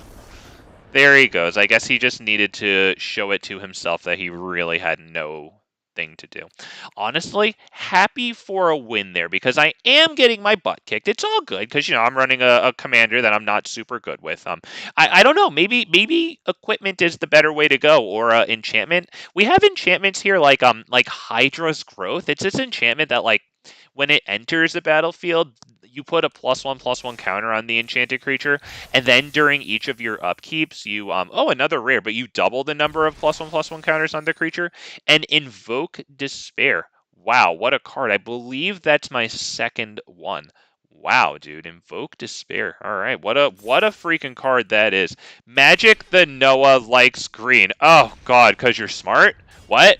Hell yeah, let's go. Magic the Noah. Welcome, man. Happy to have you on the stream. I like green too. Green's good. Shout out to Big Fat MTG's playlists. I'm kind of consolidating them. I started making playlists for like each individual commander, and then I very quickly realized that not the best idea. Turns out there's a lot of commanders, so I'm just gonna be organizing my playlists by like colors or color combination. Now, green black for you. Damn. Cool, man. You might like it when I move into like the Gitrog monster and that sort of thing, like lands back from the graveyard. I don't know, but like Gitrog monster, Soul of Windgrace, and Azusa, who granted is mono green, but lots of lands is the common theme there. Do we take this one? I don't think we can, and it pains me to have to send my Gala Greeters. Not just because I got the cosmetic style, and I did, by the way. That makes me better than people who don't have it. Oh man, you know what? I will take it. Okay, fine. We do have a turn 3 decent play. It will be real, boys and girls. It's really not the best. We're doing what we can here. Actually, that is quite a good play because we can put that down for x = 1, and we can hope that they maybe don't drop a creature even though their commander is a 2-cost. But either way, we can drop Kodama and attack. Yeah, they dropped Ivy. I don't think they're going to want to block this. So I think we're good here to go Kodama swing. I think. If they block that's annoying for their strategy of like fast and like unbelievably like powerful. So it lucked out there. We like that.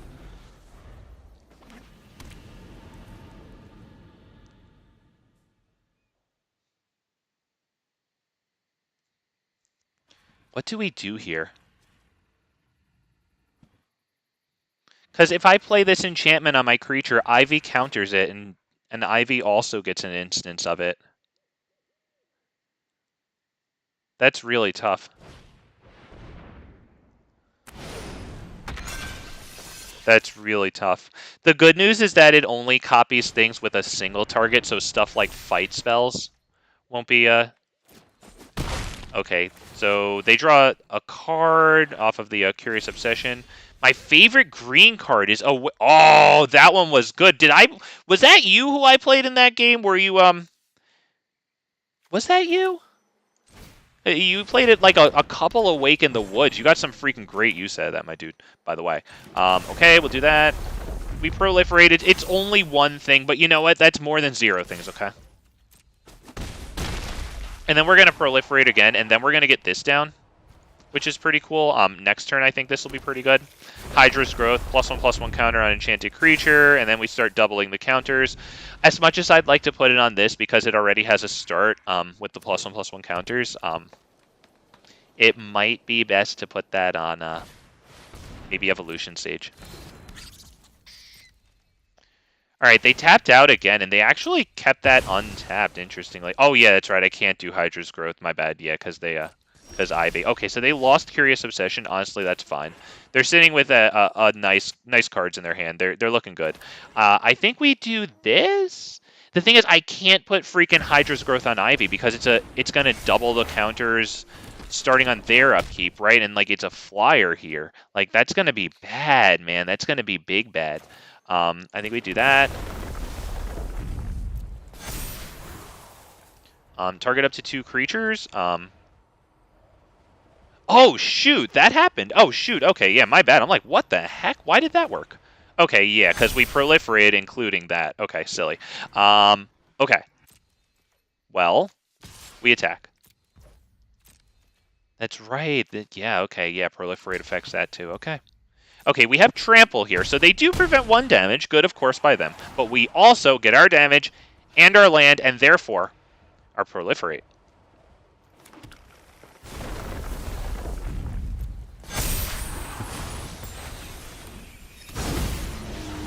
And that could be past turn. Not terrible. We have Boseiju.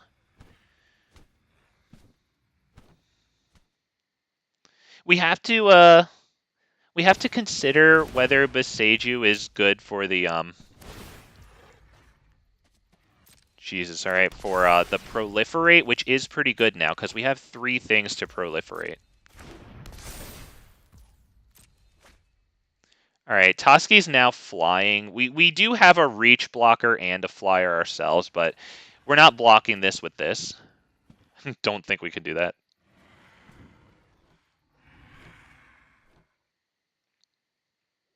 I mean, honestly, right now, we're going to be grateful that they at least lost Curious Obsession. I mean, they don't care because they had Toski in hand when they did that. They knew. Combat research. God, dude. All right, geez. All right. Wow. Okay, that's something. All right. Yep, only that one. That's fine. They probably forgot that this is a reach blocker.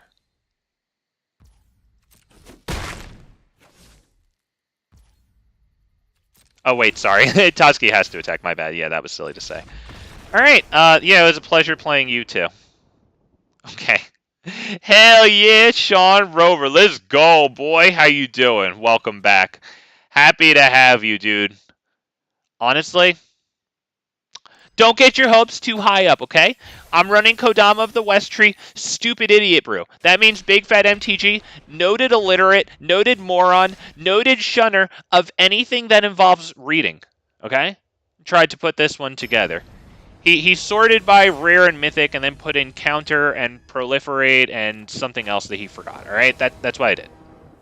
Nevertheless, I'm happy to bring you guys in some W's. So, boys and girls, don't forget the bad. Oh no! You got to come to the right place, man. That's why you're here, Sean. That's why you're here. You find yourself at Big Fat MTG not because of an accident at all. No, because this is the place where you come for cool shit, baby. Let's go.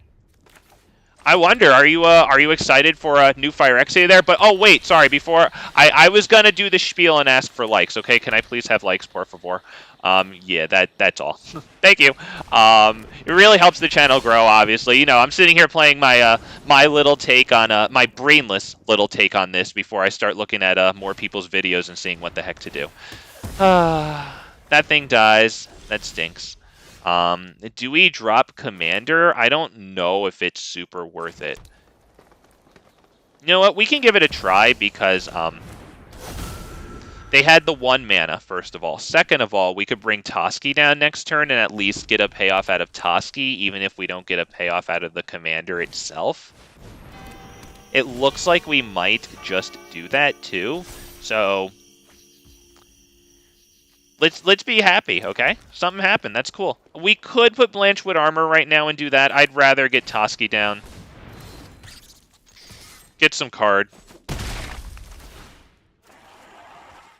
Not terrible. I mean, it comes in and fights something, right? We're going to have X equals 5 mana next turn. Possibly more if we can get some nice stuff going on between these 2 things. We have Blanchwood Armor, which counts as a Blanchwood Armor that... Yeah, it counts as an equipment. Sorry, no, I was going to say modified. It counts as a modified. There you go. Okay. Midnight Clock. Yep, you get your counter. Yep, that's great. Okay, cool. Cool. All right, this. We have this. It puts a counter on something. Yeah, that is a nice way to put it, honestly. I mean, there's some fun stuff in there, but it's the toxic counters, man. For me, it's the freaking toxic counters. Okay, so we get that. It'd be nice if that resolved. Okay, cool. That resolved. It'd be nice if this resolved. That I want to resolve. +1/+1 counter goes on Toski, I think. And we attack.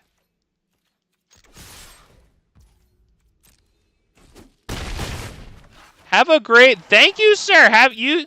I was going to say you too, but have a good night to yourself, man. Good night, dude. All right.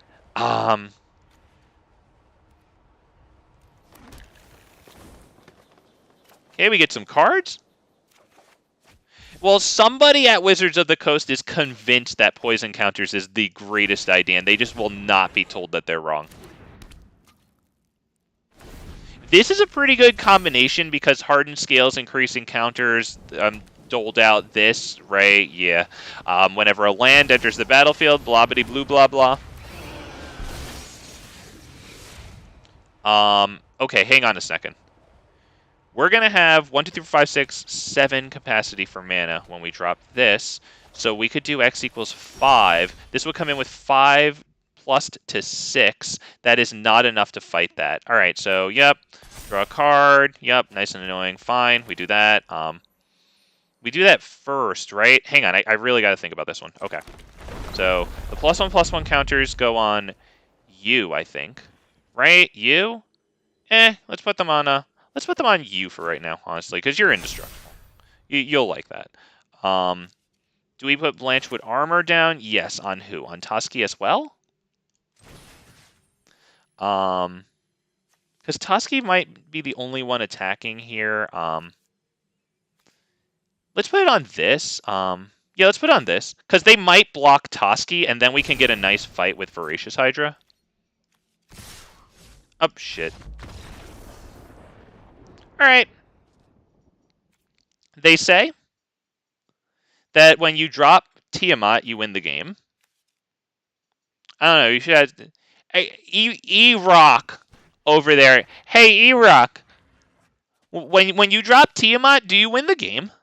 Poor guy. You know, I was a little slow there, but what really happened is he didn't like that he dropped Tiamat and then didn't win the game. You love to see it, but yeah, what we were gonna do is have this at 5 power, deal this, and then do the remaining 2 damage with this thing at X equals 2.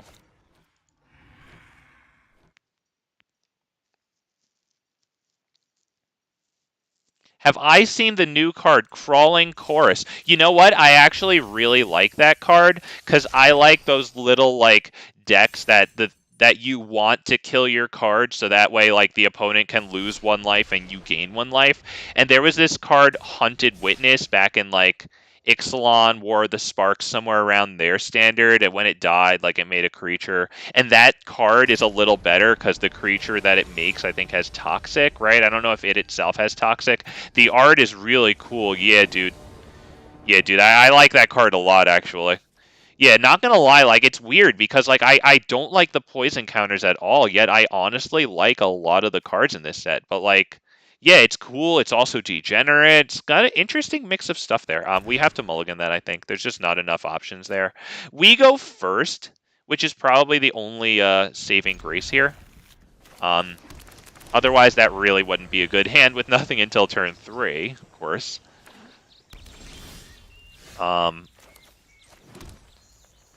Ranger class right there as a turn 2 play is actually phenomenal, right? That one of the better top decks we could have gotten, and then Ranger class when we attack, put a +1/+1 counter on target attacking creature. I think that's pretty good with this commander, right? Nice early play, nice mana sink, right? I think. So this, that would be Yorvo attack. There you go. We did it.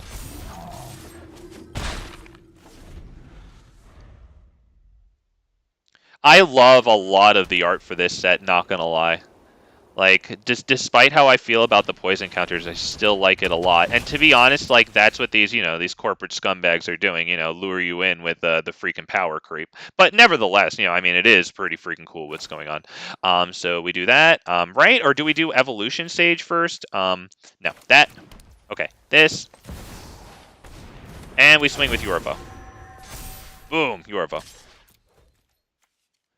Get a nice land in there. You'll love to see it. Beautiful. Thank you so much. Gimme, gimme. Okay.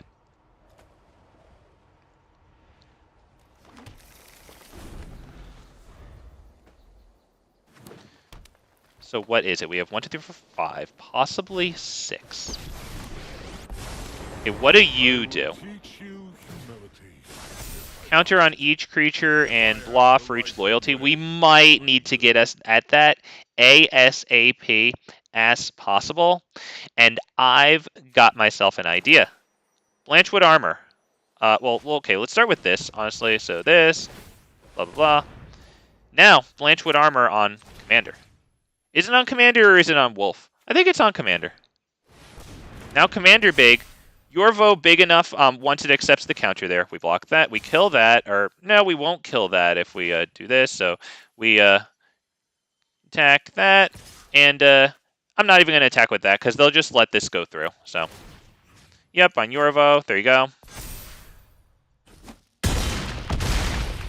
So we delay their stuff there. That's good. Now their commander costs, is it 6? Yeah, now it costs 6. Okay, that's good.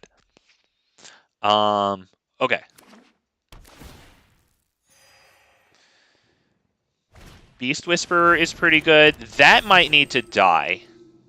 So they want to go wide and then give everything counters. That's pretty cool. Nevertheless, yeah, poor guy.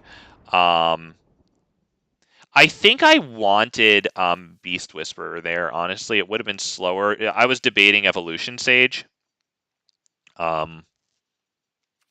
I think Beast Whisperer was the way to go. I'm not sure there. I'm not sure. I mean, his hand must have been poopy because, like, I wasn't supremely confident with that one. We had a nice start. It's pretty good. Top decking Ranger class was pretty good. I like Yorvo a lot. He's pretty cool. Made out of +1/+1 counters, too. As long as the commander's on the field, he's almost always going to be modified.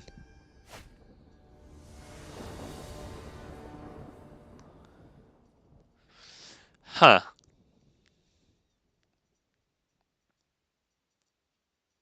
Do we take this? Because if this turns out to be removal tribal, like, it's not looking too good. But we do have, like, turn 1. I'm gonna give it a shot. I'm kind of curious.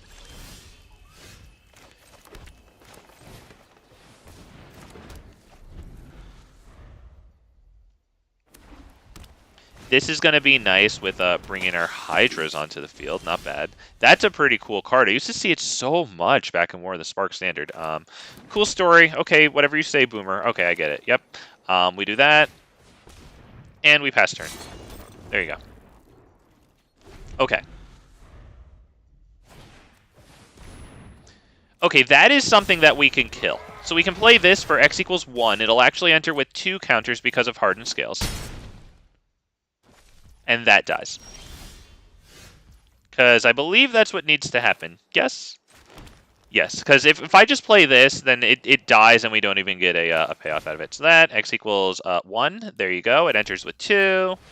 We fight.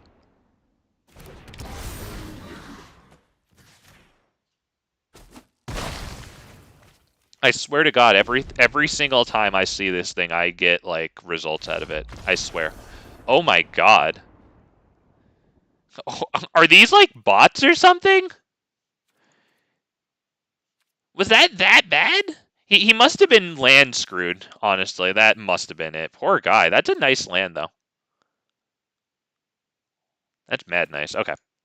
On to the next one we go. Thank you, boys and girls, for joining me. If you haven't already, hit that like button because, honestly, I'm trying to get this out there. It's going to encourage me to keep going with this one. And if you guys know, like, cards that go well in this, I'm interested. I'm open to hearing it. I'm not going to necessarily cash in mythics and rares right now for it, but got some stuff that could go into this deck.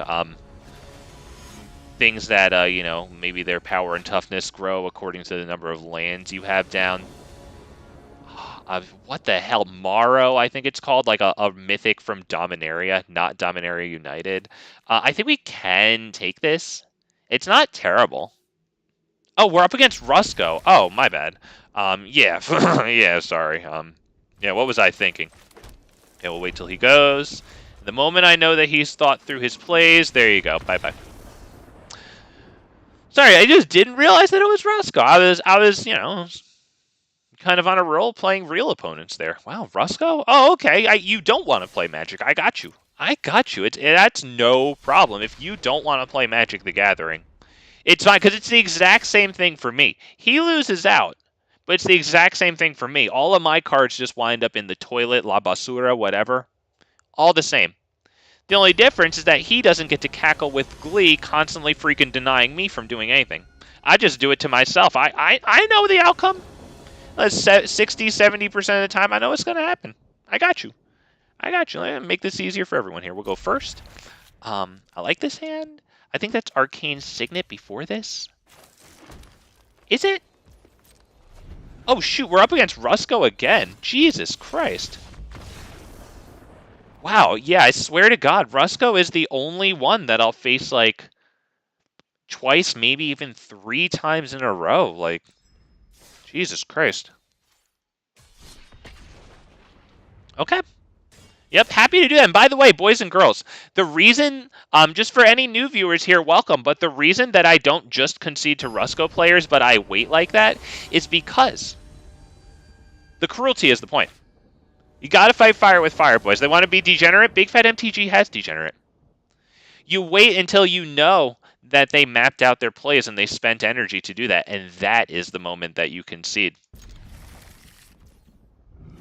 That way it taxes them. It's not just as, you know, or it just takes more energy. Blah, blah, blah, blah. There you go. So we'll do that, and this, I think, because if we can have that survive, we could, okay, and it doesn't look like it survives. It might, but we could draw a card when we cast our commander, because let me bring it up. I believe the commander here is the only spirit. Oh, God, Dark Ritual. Okay, nice. We're, okay, and Priest. Oh, that's pretty cool. Yeah, you got a big bonus towards casting the Priest there. That's good. So we will drop that. I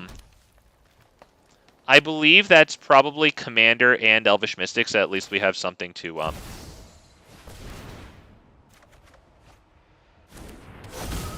this. And pass turn. Okay, so we'll sacrifice Elvish Mystic. If they do Priest of the Forgotten Gods, I assume they do. Draw 2, lose 2, mill 2, okay, but with no other creature on the field, it does pass to us without losing a creature. We'll take it. Hey, let's go. So 1, 2, 3, 4, 5, 6 capacity for stuff. This first, then Ilysian Caryatid. And I believe we'll get a card out of this because it's a plant. Yeah, we do. Let's go. God, I love cards. I love cards, boys and girls. Love them, love them, love them. And Death Touch, Death Touch. No, we will attack. Why not? There you go. 3 whole entire damage. Bring them down to 20. Let's go, boys and girls. 20% of the way to victory. Shieldred. Well, we are drawing a lot. That is pretty good. All right. How are we going to do this? Do we drop this thing and start going on them? I think we have to. Cupid, yes. Oh, God, thank goodness. Yes, let's go. Happy to have you. Welcome back, of course. I love seeing, like, new names in here, and they're showing up. I love it. Shout out to everyone. Oh, by the way, shout out to my lurkers. I know you're out there. Shout out to my lurkers. I love you all. Let's go. I'm trying to cast this. I was double-clicking it, I promise. Oh, man. We're running Kodama tonight, Cupid. I don't know how good it is, but I'm trying, okay? Big Fat MTG rubbed both of his brain cells together, and he concocted anything at all. Let's just be happy to be here together, folks, okay? It's so lovely to have you all. Blah, blah, blah, like the stream. You know what? En español, para mis huevones, para los cabrones, te encanto, mis cabrones, por favor, oprima el me gusta, porque me siento feliz, ¿sí? Por favor, gracias, y, yeah, sí. Thank you. Okay, so we start by doing this. Because that way, when we attack with this and only this, at least we also get a land. We like that. That's good. Do we do anything else? Not right now. Okay. This. And, yeah. Gets a counter. Which means that now it's a modified creature. So even if they have a Reacher over here, and I didn't even read because you know how Big Fat MTG feels about reading. So, yeah. Big counters here. let's see. We're hoping for a 20. Any roll is good, you know, like above like 4 or 5. But like, yeah, let's hope for like something big. All right, 6 is still fine. That's still plus 12 total, right? So on this too, the two arguably least valuable creatures there. What do we do here? Do we do this? I think we do this. Do we do this? Because if they switch it off tonight, then that could be really good. The only reason I was considering is because board wipe. We have to, if we have to sacrifice creatures, that is Ilysian Caryatid, and then Menagerie Curator.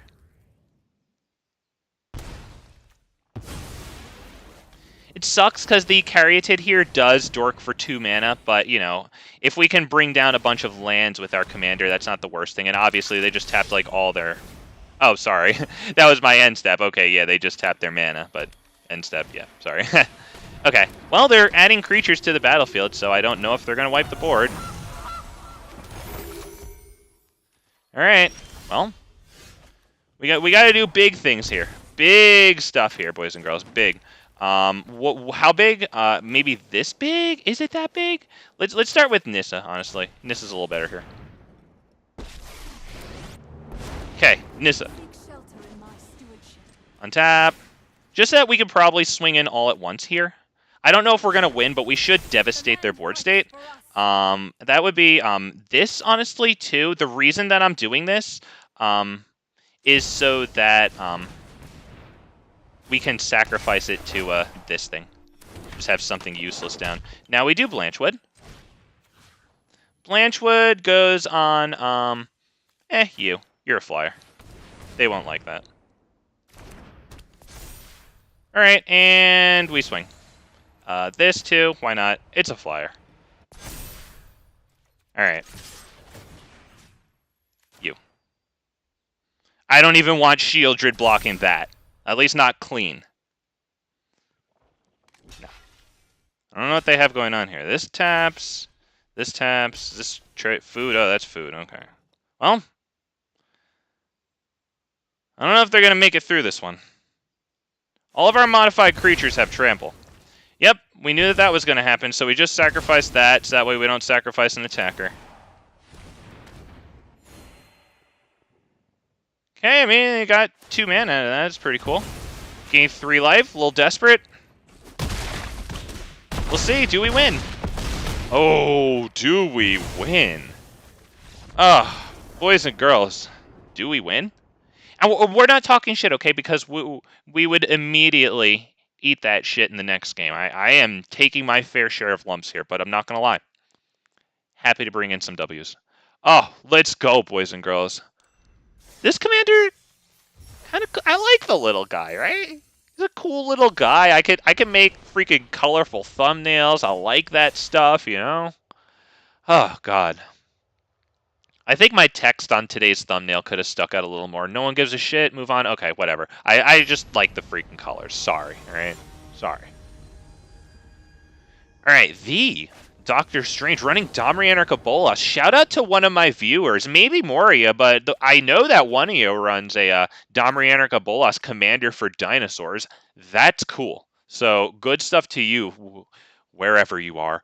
I don't think we can take this. As much as I'd love to. It's got some great stuff in it. Can we take this one? Can we? Because we do have Curator into our commander, which draws us a card. I'm going to give it a shot. The Doctor Strange. Hello, right back to you. It looks like he has, what's it called? Once Upon a Time, judging from how that went. Yeah, there you go. Very nice. I wonder how expensive that is in paper. Probably something that's either like $1 or $2 or like 30, 40, 50, like the like obscene range. We'll do this, right? Is it that? Yes, it is that. Okay, pass turn. Yeah, I want the card. Especially if we don't top deck a land next turn, we'll drop the only one in hand, and we'll be searching for the next land drop, so yeah. Oh, cool, stained glass style. I like this guy. Man of culture. or a nice Lady of Culture too. But nevertheless, I think we play this. Now we do this. Treasure. Do we do this? Yes.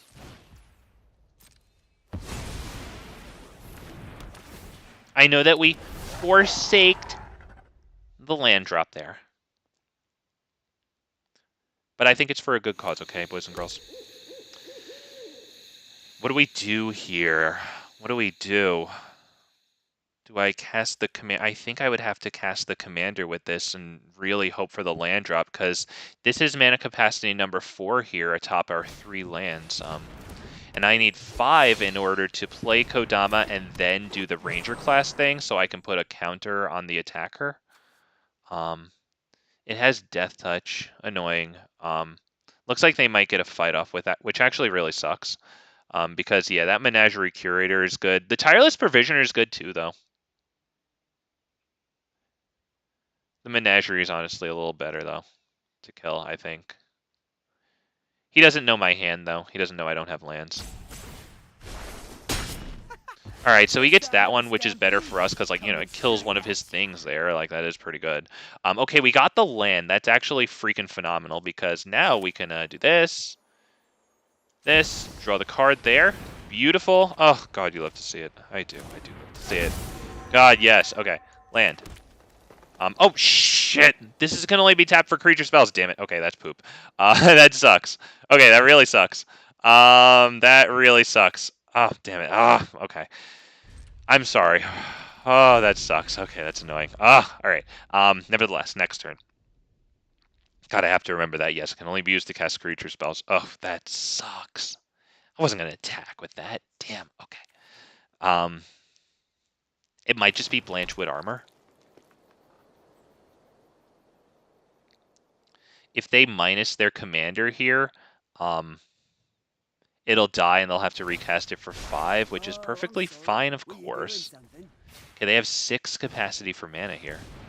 Thrashing Brontodon, that's definitely good. Yeah, we'll take that. It's Death Touching. And then now that they lost it as a blocker, honestly, that's not terrible. Very good card, though. Uncommon, and whenever it deals damage to oh my god, they got a lot of coverage against the artifacts and enchantments here. That's actually big good for them. That's big good. So what are we gonna do here? I would say Blanchwood Armor and then swing in, but then it just gets destroyed. Although they can only destroy one of them, so why don't we start with this? See what they do to that. Because they might just kill it right now on trigger. Let's see. I'm also going to do Blanchwood Armor right now, so that way they can only kill one of them, I think. Is that the way to go? I think it is. Target a creature, that.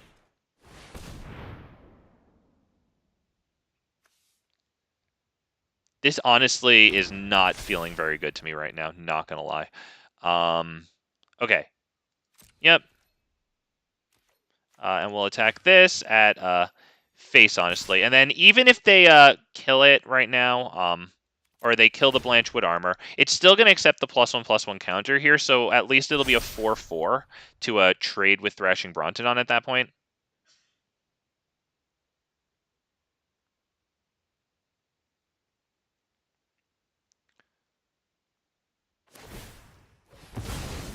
Okay, yeah, they kill that. It's still a modified creature, still a 4/4, so we get rid of their other artifact and enchantment removal.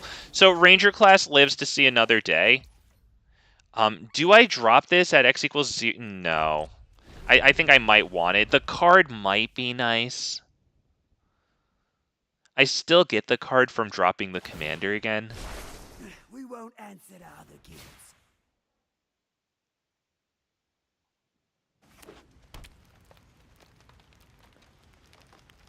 If we get a land, we do have Titan of Industry. And I would not only create the Rhino token so far, but I would put the shield counter on Titan of Industry because their commander can fight it up against a Death Toucher. Okay, so once again, they swing in, they want the card, they get it. There you go, all you, bud. Yep, very good, very good. They can still plus this and have 1, 2, 3, 4, 5, 6. Did they drop a land? Looks like they dropped this one, maybe.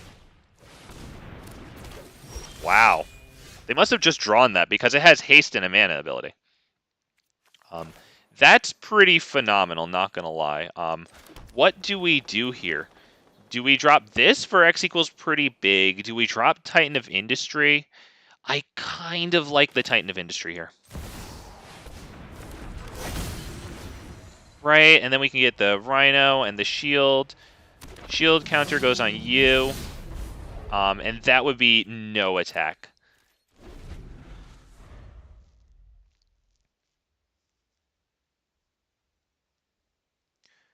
So we have a good block on their Death Toucher. Even after a Domri fight. They have 3 cards in hand. Plenty of things they could do with those.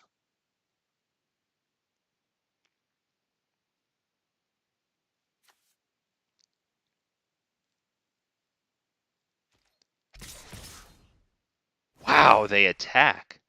Is that some sort of Embercleave stuff going on here?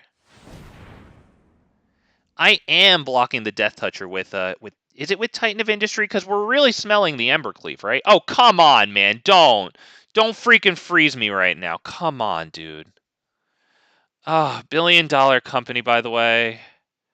Come on, man. We got this. Come on. Oh, come on. Let's see. Control-Alt-Delete. We're doing this, boys and girls. Troubleshooting. Oh, no. Come on, man.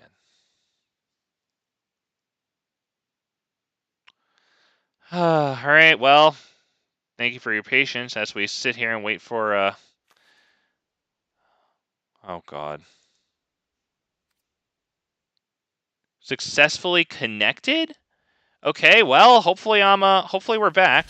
Let's see, we got the block on, this, and we have the block on, or you know what? That blocks this, and you block this. That's how we do that. Okay. Welcome back, people. I hope that you are seeing this.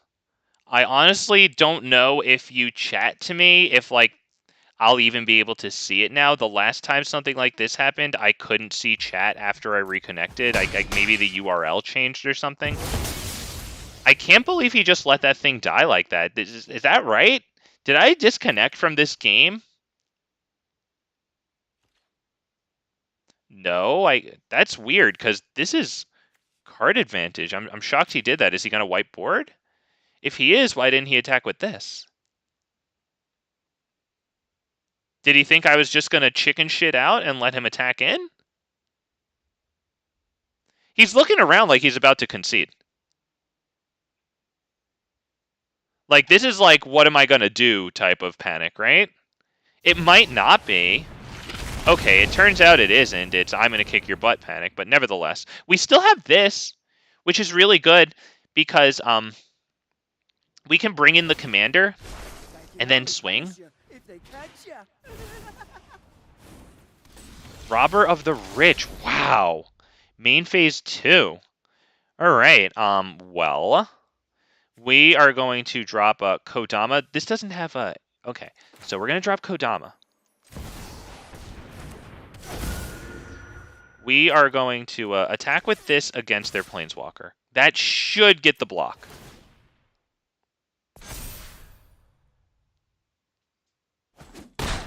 Alright, so they can still minus their Planeswalker, and it dies and needs to be recasted after that, which might not be terrible for them.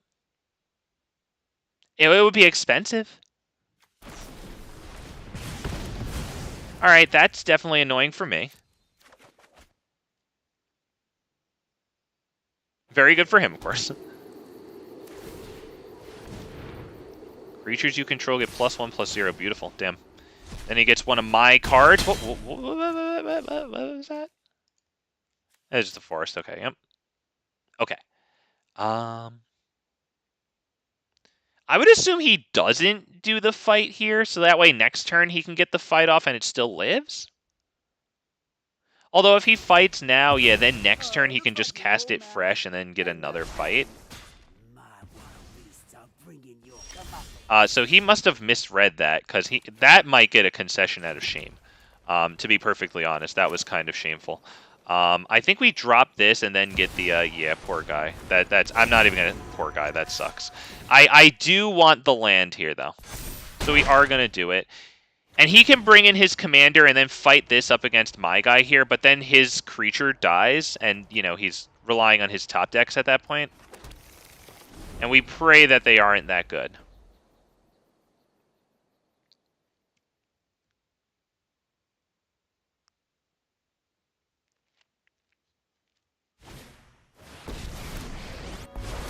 Alright, I mean, even if he gets that fight off, that's great. I think I'll still go, would I do this for 7? Choose blocks. Do I do that block? I think I do, right? Because otherwise he just fights me? Right? Or do I force him to fight it? I'm going to force him to fight it. Yeah, good. He didn't have that much mana, and he got this he might want to play. Alright. Gives us a shot. Okay? That's what it does. Gives us a shot. Now, how much does this cost now? It's going to cost 7 the next time. 1, 2, 3, 4, 5, 6, 7. He does have that, but it would make his whole turn. Okay. What are we going to do here, boys? We have this to make things a little difficult for him, right? Put a +1/+1 counter on this. That's good. It's mucho good. Do I do this for X equals more? Why don't we start by attacking? Start by attacking this to here, and do I even do this? Because then he just dies, right? Do I do that? Yeah, let's do that. Let's make him waste his whole turn for it. Or he can get the block here, which doesn't even kill my commander and still takes a lot of stuff off of that. He should let this go through, because if I bring it down to 1, then he can't even fight it, or, right, recast it to fight it. I'm not finished with you. Not by a long shot. So I think that we do Coldsteel Heart. And this. There you go. Pass turn. This gives all of our creatures with +1/+1 counters mana abilities. That's why it was offering me to tap this for mana there. Let me check OBS. This thing better be working. Okay, I see a green light in OBS. Okay, so if you guys are watching me and chatting, I'm not getting any of your chat. Just to let you know, and if you aren't chatting, then you can hit the sad trombone for that. Okay, I'm just letting you know. Right. We block this because I think that's the way to do it. Especially if there's like an Embercleave involved, we need to do as much as possible there.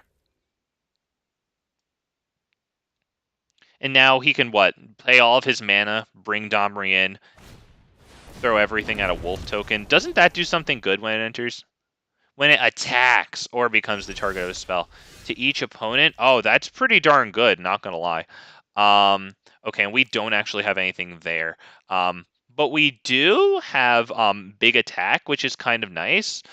So why don't we start by doing this on this? Yes, on this. All right. Now we attack with both. With both or with one? Because it's a little greedy to attack with both right now. This is the target of a spell our opponent controls or attacks. Okay, so I think maybe we do both here. And we do it on this, I think. Yep. Okay. So all we're gonna do after this is this for X equals 9. That's it. We're gonna hold Boseiju, I think, at this point. I mean, we have so many lands, right? Maybe we'll even get a creature off the top of the library for Ranger class there. Not quite. That is kind of interesting, though. So we'll do that for X equals 9. 1, 2, and then minus. There you go. Pass turn. So this thing's kind of interesting, because like when it dies, it basically makes 2 copies of itself that each have half the number of counters. I have it in the Vorinclex commander deck, right? Because if it makes 2 copies that each have half of the number of counters, but then that number is doubled, like it just makes 2 copies, kind of. It's pretty big right now. We're not countering them, or sorry, targeting them. So this thing can attack and deal us 3 damage, but then we block it. We'll take 5 in total. Now we'll take 6 in total, so we might have been playing it pretty close there, not gonna lie. 3 damage to me, that stinks. We have to block that or else we freaking die. It's a good game. Alright, well, he's got 10, so, yep, good game. Wow. Not gonna lie, though, since we brought him to such a negative number, last turn I probably should not have attacked with both of them, just to be safer, because, I mean, it did bring us down to 1. Nevertheless, good game. Doctor Strange, damn, that was a good one. Not gonna lie, I hope the video quality isn't atrocious there. It's definitely gonna have a nasty skip in it. Oh, man. Alright, what do we got here? Okay. Let's keep on going. I think I might play a few more. Let's see how... I didn't even check how long I've been going in OPS. 2 hours and 20 minutes. Cool. I think I'll start winding it down there. Let's check on Facebook. Freaking YouTube here. Can I see anything? Like maybe with chat? Let me try to reset chat here. Let me see if I can get you guys. Yes, pop out chat. Come on. Yes, no. Is it a new URL? Hang on, sorry. Let me go back to the freaking this. Yes, keep 7. They go first. Good. Can you take a while so I could just do this really fast? Thank you. That. Now go to OBS. Now change my chat box to... Is it a new URL? It's the same URL. Okay. Okay. This. Sorry. Okay, you're up. Okay. Okay, let's see. Now I have to set this window to be on always on top of all the other applications. Okay. And now I'm ready to go. Thank you for waiting. This guy might have already conceded to me. I am taking forever, I understand. That. There you go. Oh, that. Oh, God, okay. We're going to have to make big counters, I'll tell you that. Oh, gosh, dude. All right. This is just brutal because, like, he's just going to start putting -1 counters on our stuff, like, right away. We have nothing to do against that. This is the best thing I have right now for that. That. No attacks. Yeah, this is really bad. This is big bad, to be honest. He just throws down his commander and starts eating our stuff and gaining cards. Oh, God. And the snake with freaking Death Touch. I think we're just about done here. Yeah, there's really not that much to do, because this is just going to blow up our stuff. Yeah, we'll, yeah, that's not happening. Yeah, because we can't force the fight with the thing that's creating the 1/1 Death Touching Snakes. That's how you gotta do that. I mean, I guess, or have First Strike. I ain't got that one.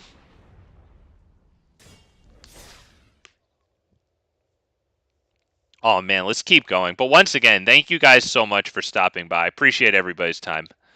Oh, man, if you haven't liked Big Fat MTG Stream, make sure you do that. If you haven't subscribed to Big Fat MTG Stream, like, I want to be nice when I tell you this. So I've thought and I've used my social skills, and I've been like, how do I break it to these people that they need some sort of help, you know?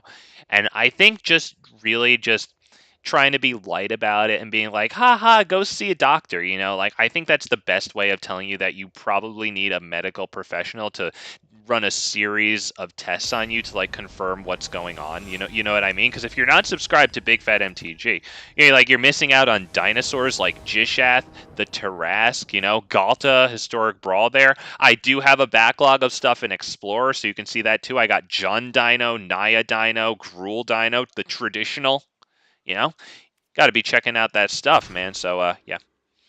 Just talk with a doctor if you're not subscribed. I don't know what to tell you, man. You done goofed. There you go. We're up against Papa Roots. That's fun. The game is freaking chugging, dude. Wow, what happened when we lost connection? Oh my god, it's chugging. Look at that frame rate. Jesus, man.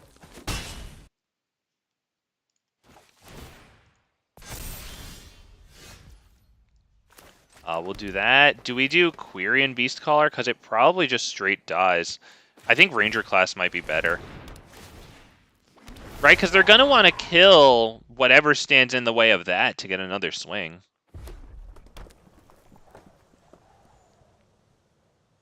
They know that we're blocking that, so I have to assume that eats it. Yeah, unfortunately that happened, but it's better that it happened to that than to Quirion. At least we have a shot with Quirion.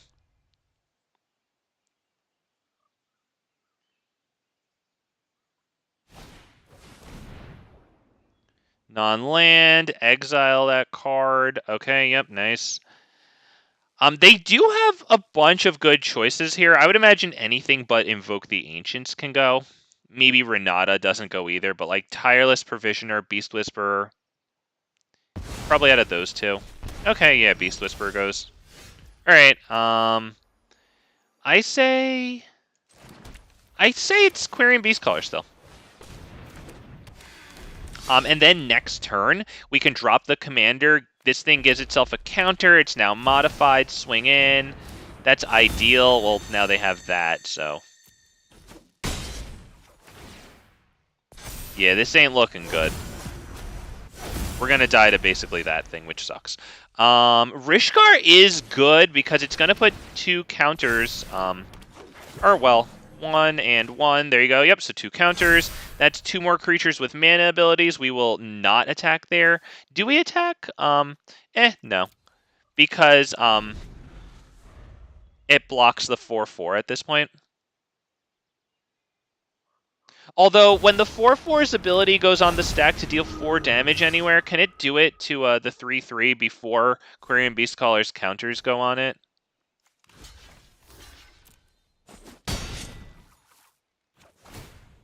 Okay, good. So my ability goes on the stack after that. Yeah, let's go. We live. Oh, I will survive. Boys, we will survive as long as we know how to love. We're gonna stay alive. Let's go, baby. Okay, so what is that? What is that? Is that Tireless Provisioner and then land?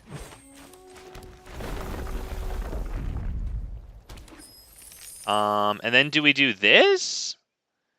Do we do that? I think so, honestly.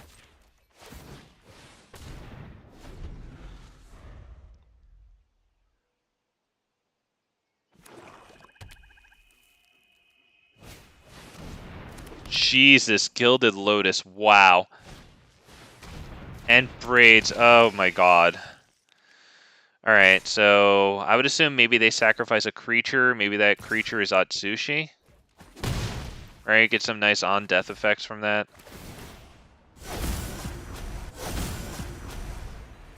Wow, yeah, this is not going well. Yeah, they sacrifice Atsushi. That sucks. So we'll sacrifice this. We did get a little bit of a payoff out of it. We don't know if we'll get more. That would be a land draw. We do know that we'll get a payoff out of this, tapping it for something. We do get the land. Okay, so mildly annoying, but nevertheless. What do we do here? I think it's probably this, right? I mean, it's either that or we drop Kodama and then swing with this, which isn't terrible in itself. Let's take a look at this. Oh my god, they have the freaking dragon there. That's miserable. That's wild and miserable. Do we do this? No, we do this. Those have reach, right? Yes, reach. This. Pass turn. Wow, this is we're not looking good here.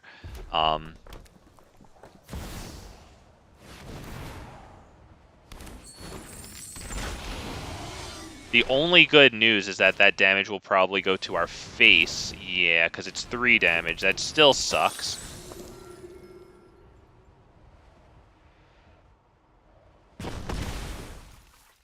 What do we do here?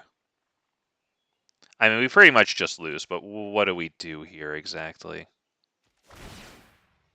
I just play Kodama. I mean, we pretty much lose, right? Because they have lethal damage on the board. We can't do that much. They're going to be playing more creatures at some point for Terror of the Peaks to like destroy us with. So, honestly, yeah, this is chugging. Let's just go on to the next one. Although I am curious what we're going to draw, but we're not going to actually like accomplish anything here, unfortunately.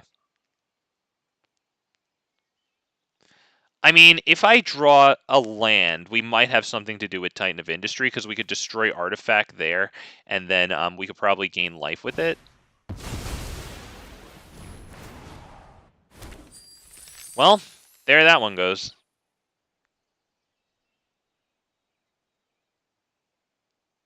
Right, because we have Rishkar here to tap for mana, so like each creature we control with a counter on it, any counter, including these things, has a mana ability. So yeah, unfortunately, that's just about it. Do we sacrifice the treasure token? 1, 2, 3, 4, 5, 6, 7. Yeah, we'll sacrifice it. Better than them drawing even more freaking cards, you know. So I think we start with this, right? This. Then this. Do we do that? I don't think we do. So. I think that's probably no attack. Or we can attack with this. Do they have anything to block? You know what? I want to keep that because it gives us extra mana. If they block it with their Death Toucher, that sucks. So yeah, we'll just pass. Honestly, this is kind of a miserable game. Not gonna lie.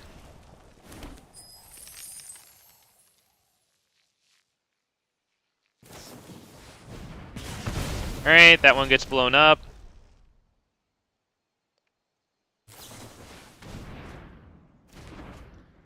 Alright, I hope that card is not too good. They can't attack with Terror of the Peaks. That's good. Because we have these two things that are Reachers. Although they do get to deal us 3 damage still. That's good.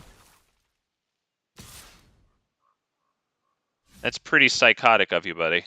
Yeah, I don't know if that's the best one. You're still got this, but you just gotta take it a little slow.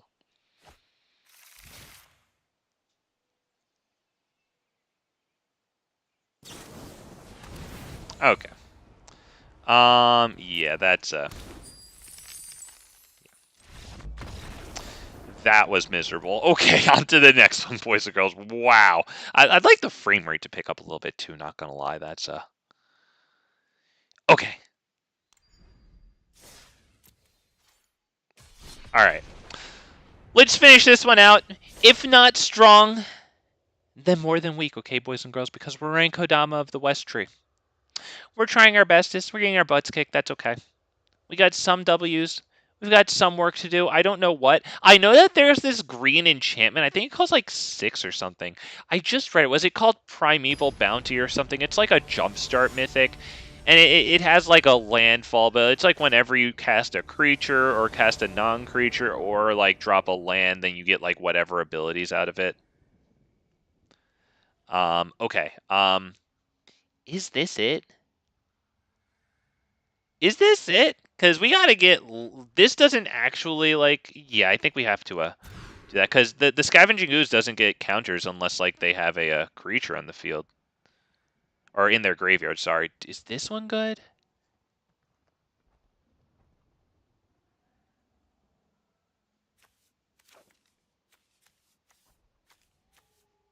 Is this one good? I'm gonna give it a shot. Go 7. Okay. Let's go.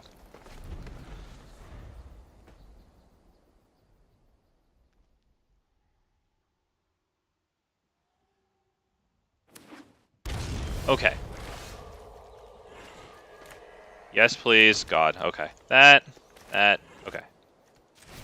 So. What we're planning on doing right now. Boreal first, not Commander.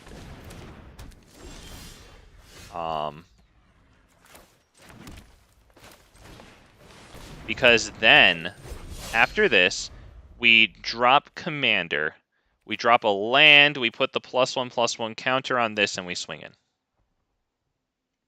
If they cast their Commander, I assume they're not going to block that.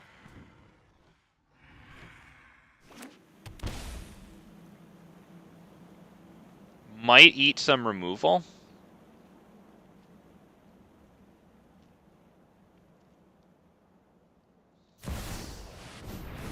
Okay, we actually get the swing in, it looks like. So that.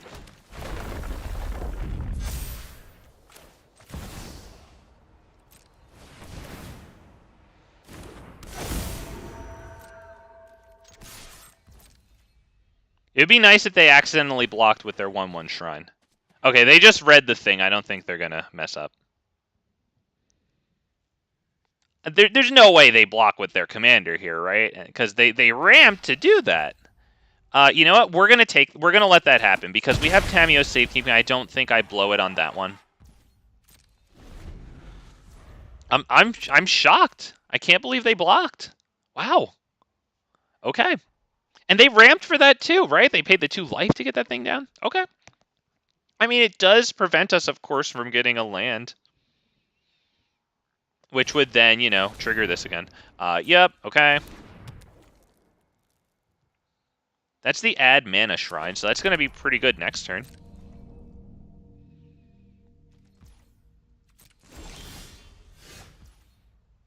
Okay, what do I do here? Do I do Branching Evolution and then drop the land? I think so.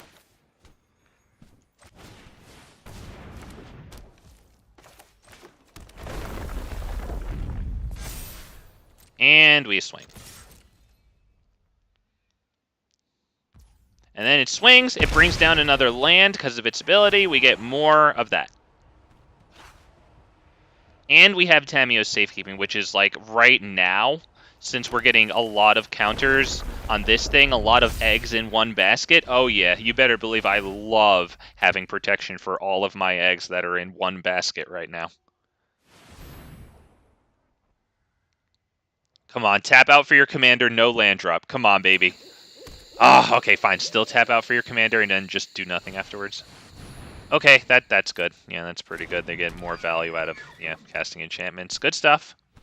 But we still have this that's going to be pretty big. As a matter of fact, we currently have an 8/8. They have 6/7 toughness on the field, and so combined, they have a 7/7 on the field in total right now. That cannot block this. And they're not gonna block with this. Exactly, protect the eggs. Exactly, yep. Got all of our eggs in our little basket here. Please don't drop the basket. Don't do anything to my beautiful basket of eggs, man. Okay, so I think we drop Evolution Sage and then go, because Evolution Sage is, like, good. Like, not even Beast Whisperer like this thing, because the lands are going to enter the field. We're going to get, like, so many counters. So attack. They don't have any sort of block on this.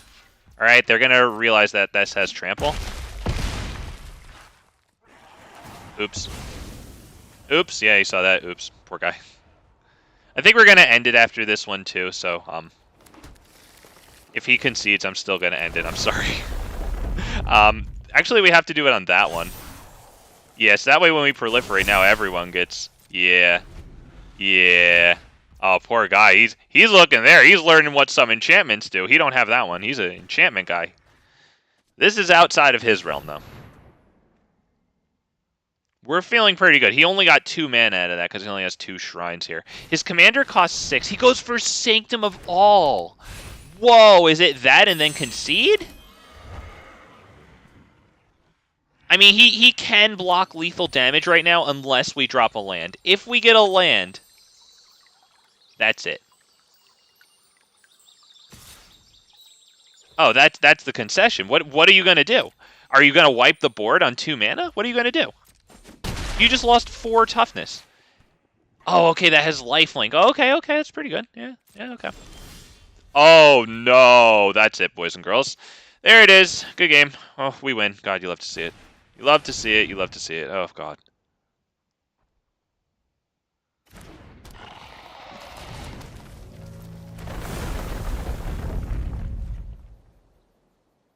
It has to be that one just because this one isn't swinging now, so what's the point of putting the counters on it? Yep. There you go. Okay, so they might have, like, some sort of combat trick.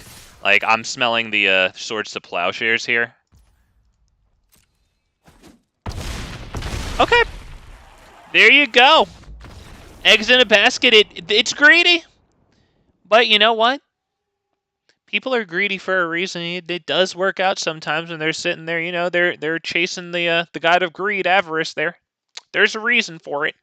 Oh my god, boys and girls, thank you so much for stopping by. Oh god, I love every single one of you. God damn it. Ah, yes.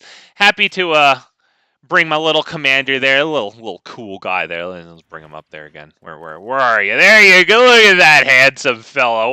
What a Chad. What a hunk, huh?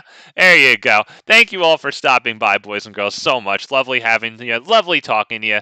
Until tomorrow, where I don't know what I'll be running, but it'll be something. Okay. Take care of yourselves. Take care of each other.